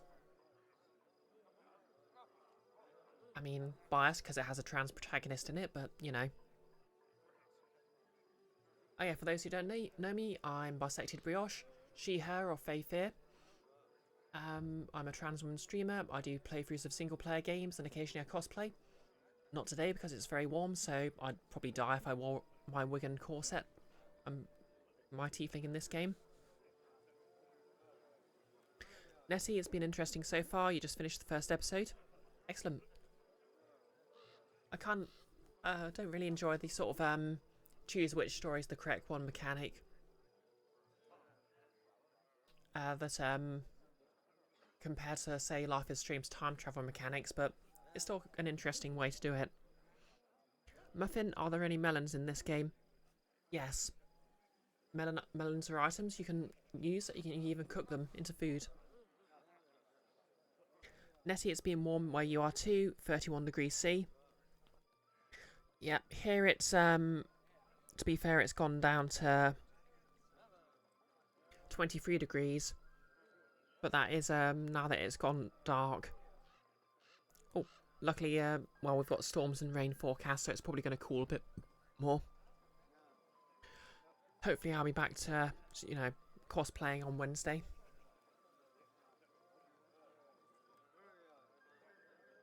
Nettie forecast says 36 on Thursday. Damn. Thank God you have AC. Yeah, to be fair, we don't have much AC around here because we don't generally get very hot weather, and our houses are built for retaining heat rather than cooling down, so yeah. If even something like 25 degrees is quite warm, especially when it's muggy.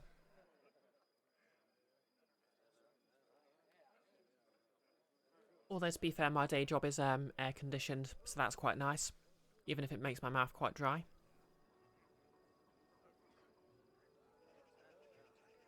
But yep, you've raided in the middle of the rushlight tournament, where King Ivarotti, who is a massive creep and I hope I get to assassinate soon, has held a tournament, and we're just talking about people who are not so happy with his reign or his behaviour.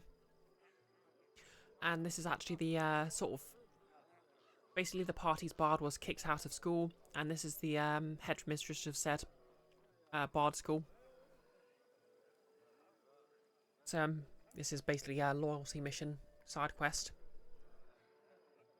Nurlus, distracted a minute. You miss anything?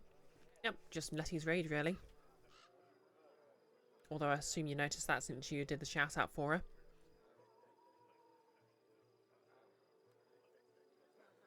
Oh yeah, so we're talking to Anamed Belavera. Tell me, are the songs you composed for Ivarotti as bold as the ones you sang at my capital? Those songs being one basically being a diss track directed at me. In mine own kingdom.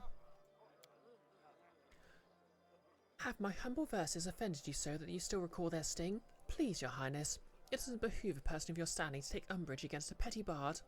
Don't you know the old proverb? The tunes are chosen by the one who pays the piper.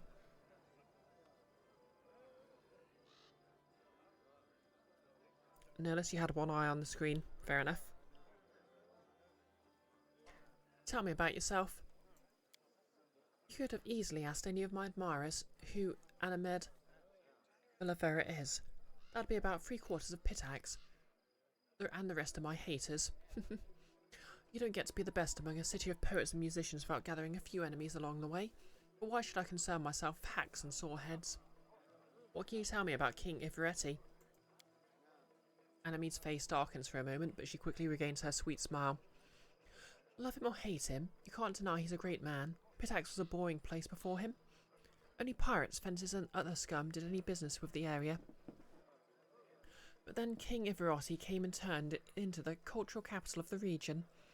With him in charge, the arts have flourished, and the city's been filled with songs, paintings and other statues. I just play that Calistria breathed the same love of the arts into the withered hearts of some other rulers in the region who prefer to squander their resources on saber wrestling. So yeah, we talked to the priest, and he basically said that King Ivarotti keeps harassing the young priestesses. So he's, yeah, like I said, really hope I get the chance to assassinate him. Nurlus, the famous singer Anime, you'll know her by her distinctive blue hair and twin tails.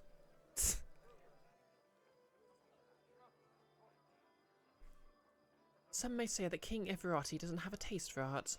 Any successful person gets haters spreading dirty rumours about them. You should hear the things they say about me. Pay it no mind. Our king is a man of exquisite tastes, with an appreciation for all kinds of art. Jubilost. He is also an unsurpassed singer, a skilled hunter, an excellent horseman, and able to bake fancy breads while juggling daggers. If you begin on the path of singing the praise of your superiors, dear, at least use your imagination. Okay, I'm not really being a fan of Jubilost so far, but I'm really liking this side of him. I.e. when he starts snarking at people who aren't me. Does the king have any enemies and they want to go for a drink sometime? Of course he has enemies, lots of them, just like anyone who has actually accomplished anything in their life. Take some of the old trade houses, for example. Like Kenza and some of the others whom he stripped of their power, they'd love to see him at the bottom of the river, but even now, in their mutual sorry states, they just can't manage to work together. There's also Irase Kielse, captain of the guard, who was just seething with indignation when the king brought new rules to the city. But who wants to listen to the whining failures like them? Ivarotti brought a golden age on Pitax.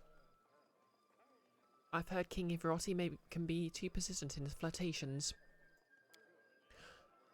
Anamede purses her lips for a moment, then replies slowly, choosing her words carefully. I prepare not to discuss the private life of His Highness with strangers, much less my own. The details of any interactions between us will remain just that, between us. Let's please discuss another topic.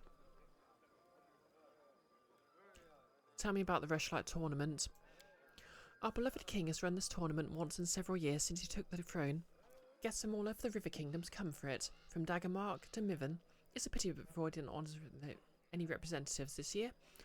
I guess the old Ari aren't in a very festive mood right now. On the bright side, we got to host you for the first time. And Callistria willing, it won't be the last. Might you recommend I meet here? That depends on who you're looking for. If you're in the mood for pleasant company, well, you've already met me. And if you're in the mood for some schadenfreude, you could listen to the whinings of Gaspia Lokenza. His family lost the Pitaxian crown in a card game. Or maybe Utlia Gitaran, the headmaster of the academy, who seems to think her skill at bureaucracy makes her a good bard. And if frills are what you're after, especially the shivers down your spine kind, try speaking with Khan Variel, head of the Thieves Guild. Farewell. Okay, so that wasn't quite the person I'm looking for. No, he's not so bad when he takes a minute off being a raging bigot. Exactly.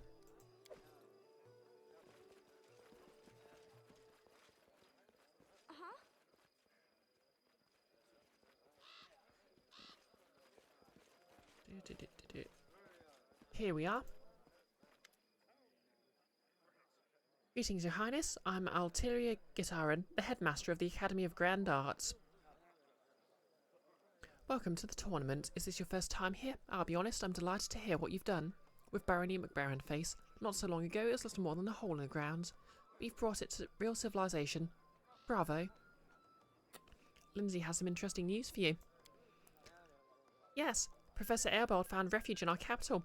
And you know what? He's writing his memoirs of his time at the Academy. I'm sure it'll be an entertaining read for everyone in Pitax. No, all of Avestan. A book, you say? How brave of him. I hope he doesn't neglect to include the details of his dismissal. Atalia's voice is ice cold and bone dry. What details? What do you mean? Everotti kicked Professor Airbold out for just being too smart, didn't he? I'm sure that's exactly how he described it. They called him the Insightful for a reason, after all. Anyway, forgive me, but I have no interest in discussing this topic further. If you'd like to exchange idle gossip, I'm sure you could find much more willing and interesting company here. I suspect you know to whom I'm referring. Interesting. How fares the Academy? Oh, just splendid. If you ever find time to visit Pitax. Nolis, we like what you've done with the face.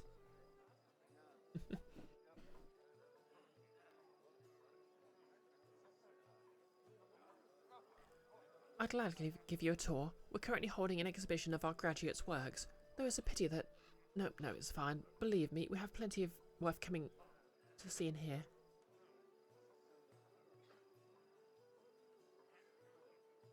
Perception check passed.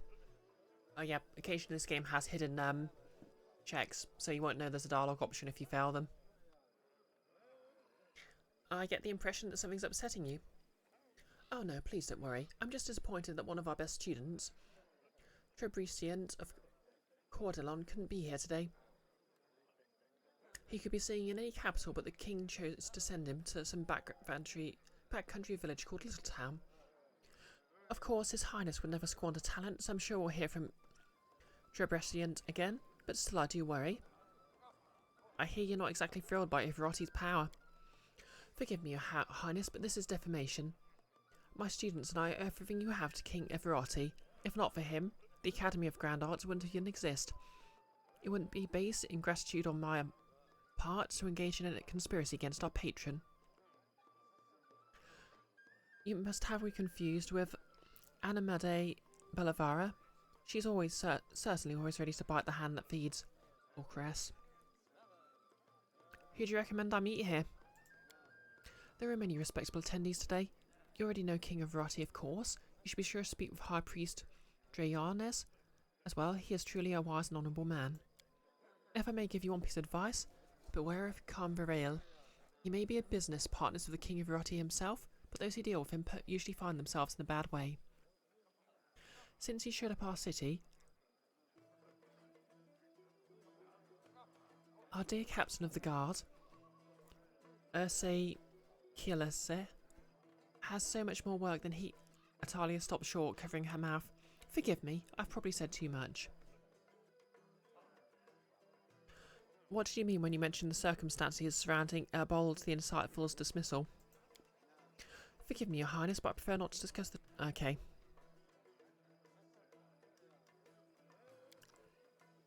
It was a great honour and exquisite pleasure to meet you.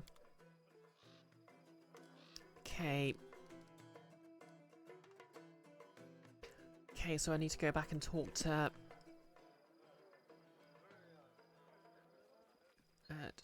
Animid Bellavera. I believe Lindsay had a question for you. She said no pickles. Oh, I just hope it isn't about any of the lectures I used to give you at the academy. Go ahead and ask away. Animid smiles encouragingly at Lindsay.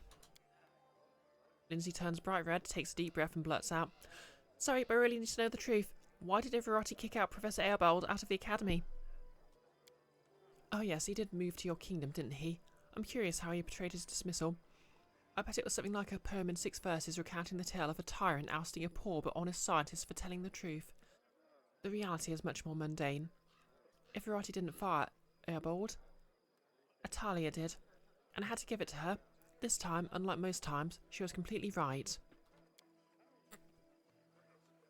Oh, hey Scarpunk Elf, how's it going? Been a while, actually.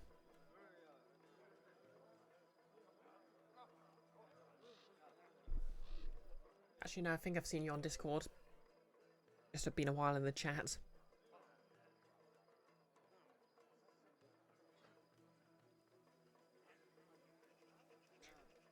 Yeah.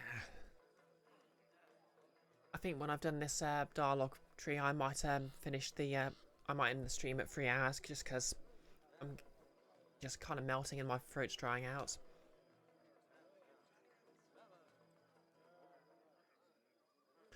What am I hearing? A respected scholar, an author of so many books, articles and memorandums, lied?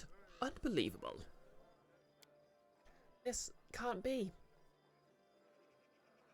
Why did Atalia expel Airbold? Well, Airbold is a fine teacher, of course, but he pays too much attention to how his favourite students perform in class, and not enough to their extracurricular activities. Why worry if they steal a trinket here or there? Or maybe rough someone up on occasion, so long as their poetry and music are exemplary. Predictably, this led to a sad end.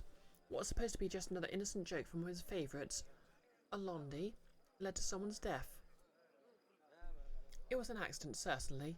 The kids just underestimated their own strength. Bloody heck. Oh yeah, Lindsay was quite upset with one of them for being basically bullying her at school. This explains a lot.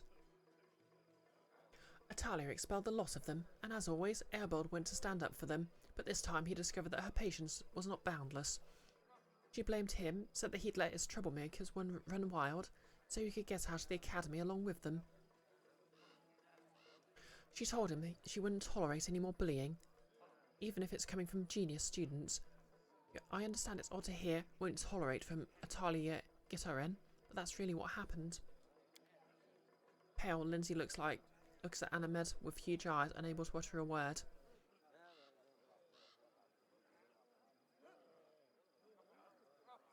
So yeah, Lindsay was basically bullied when she was at the academy. And it looks like it's actually her favourite teacher who is responsible for it.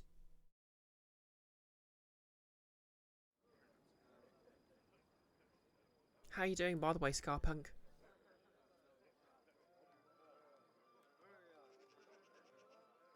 If Ivarati didn't banish Airbold, why'd he send those cutthroats after him? He planned to return the old man to Pidags and make Atalia reinstate him into the academy. Or failing that, he wanted to at least keep him from going to you. Airbold the Insightful is a prominent name. Of course, Iravati would want the teacher serving him rather than his neighbours. Plot twist. Or did Atalia hide the circumstances around Airbold's dismissal? She doesn't like to discuss the Academy's internal affairs. Behind that neat facade, There are too many events she's looked the other way on over the years. All in good faith, of course. Thanks for telling us the truth. Oh, I'm not sure you should be thanking me. I see poor Lindsay's not too happy with this truth. Hey, come on, girl, cheer up. Being disappointed by people is practically a professional necessity for people like us. Whatever I may have said before, you're not a bad bard, and that means sometimes you have to face the music. Lindsay gulps and whispers, "Thank you." Oh, poor Lindsay. Enjoy the celebration. I can't believe it. Teacher lied to me all this time. I'm going to learn the truth as soon as we get back to the capital.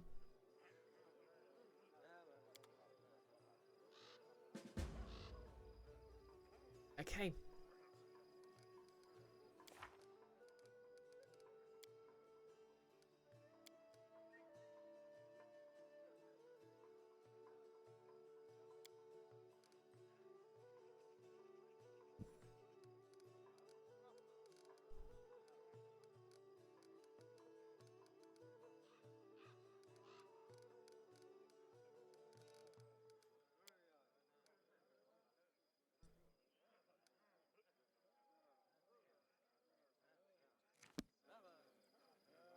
Okay, I don't think there's anything else to do around here.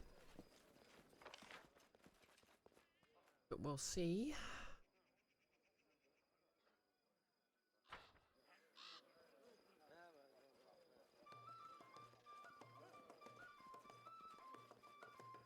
I'll share my path.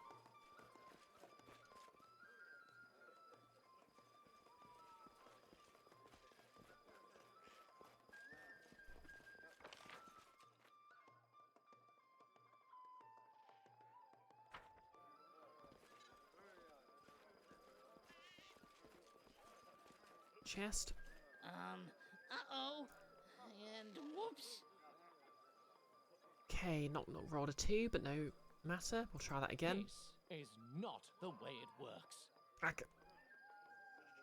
Oh, I failed, didn't I? I failed. I'm sorry.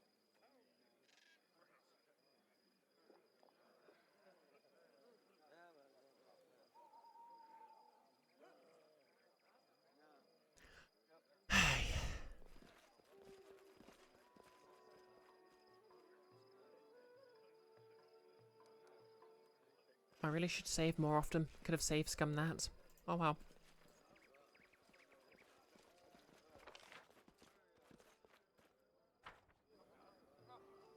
Yeah, might as well go and try out this fishing quest then.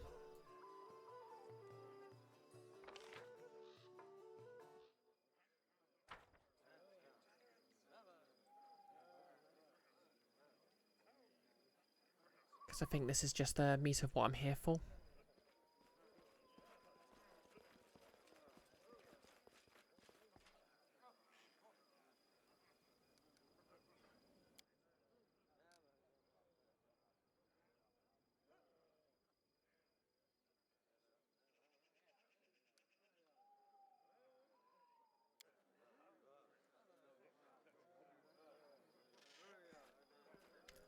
Okay, I'm ready to participate in the Fishers Triathlon. Let's begin!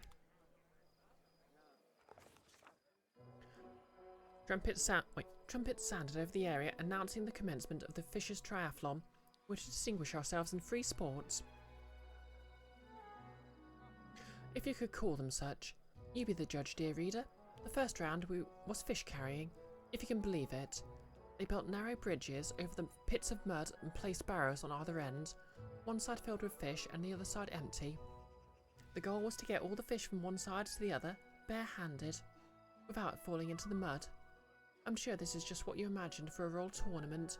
Throwing fish at your opponents was prohibited, but there was one unofficial but well-understood rule in this tournament. Don't get caught.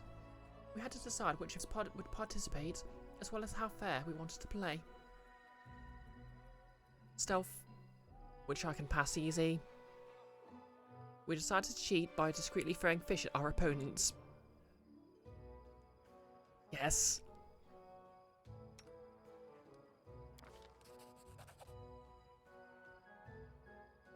Competing honestly amongst such company would be more embarrassing than losing. As Brioche ran across the bridge with heaps of fish in her arms, she deftly tossed a fish beneath the feet of the Gralton competitor, who slipped and fell into the mud. Another fish found its way right to the dagger-marked competitor's forehead, sending him down alongside the Graltoner. The judges didn't notice a thing. We won the first round. The second round was untying knots. Competitors would be tied on poles resembling ship masts, and they had to escape the ropes. We once again had a choice to make. Perception check passed. Trickery 20. We noticed a sharpened coin glistened in the dagger-marked competitor's mouth, and the Gralton participant had a blade in hand. We exposed the cheaters, leaving us with fewer rivals. Yes.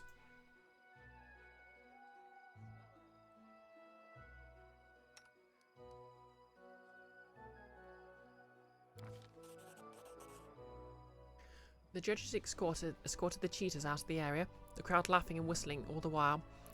With a third of the competition gone, Knock Knock easily outpaced the others, untangling the ropes and making his way to the judges while the others still wriggled in their bonds like flies in a spider web.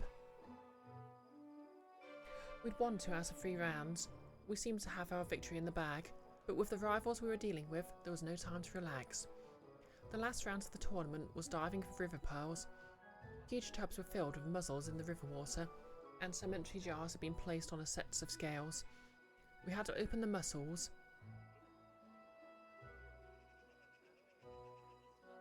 in river water, and some empty jars had been placed on sets of scales. We'd have to open the mussels with our bare hands, gather the pearls, and deposit them in our team's jar. Of course, if playing fair wasn't a priority, we could try weighing down the jar with other things as well. Okay, we've got Trickery 35, which is an also success. Trickery 50. We tried to shoot extensively and get all our rivals disqualified. Okay, for a 50, I'd need to roll at least 16 to pass that. No, wait. No, I can't actually pass this check.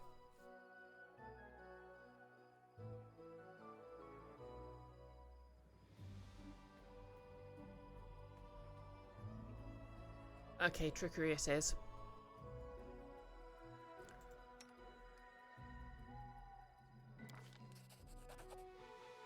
Knock Knock bravely dove into the muddy waters and started opening shells, breaking his nails in the process. He put fistfuls of pearls into his jar as fast as he could, slipping in an occasional pebble, pinch of sand or dollop of mud when possible. Once time was up, his jar was the heaviest, a victory for us. Soon we stood on the pedestal as judges awarded our team the victory. We were wet, muddy, and smelled of fish, but we grinned with joy all the same.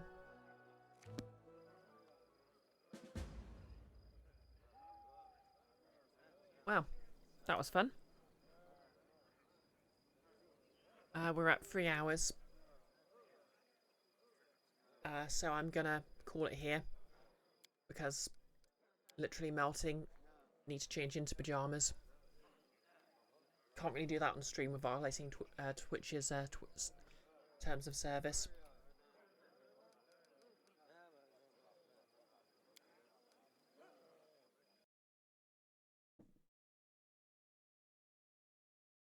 I hope everyone's enjoyed the stream then.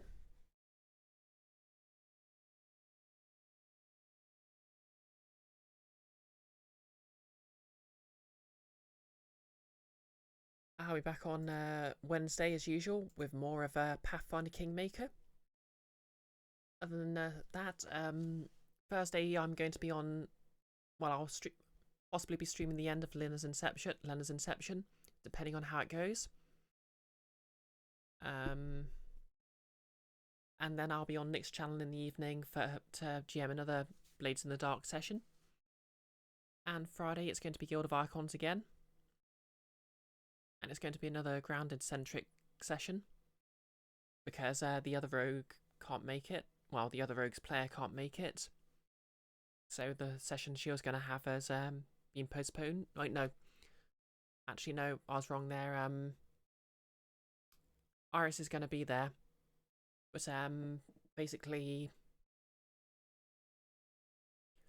Oh yeah. Keith can't make it, and Nick wants the full party there, especially the paladin, considering what he's got planned. So, yep. Other than that, I guess I'm going to be carrying on with getting these ears done. I'm very nervous about sort of my first attempts at silicon casting, but we'll see how that goes. And if all goes well, I'll have ears for the Pathfinder Tiefling cosplay and Grounded. But anyways, I'm getting welcome to the chat room messages, so I don't know if there's just no one commenting or if it's not working properly. You have a good one too, Nellis.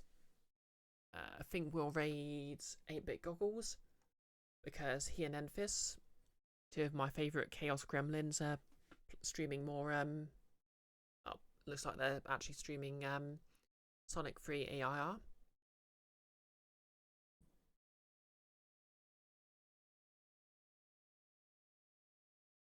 Well, I'd already made my mind up to raid them before I even started, so I'm going to raid Goggles.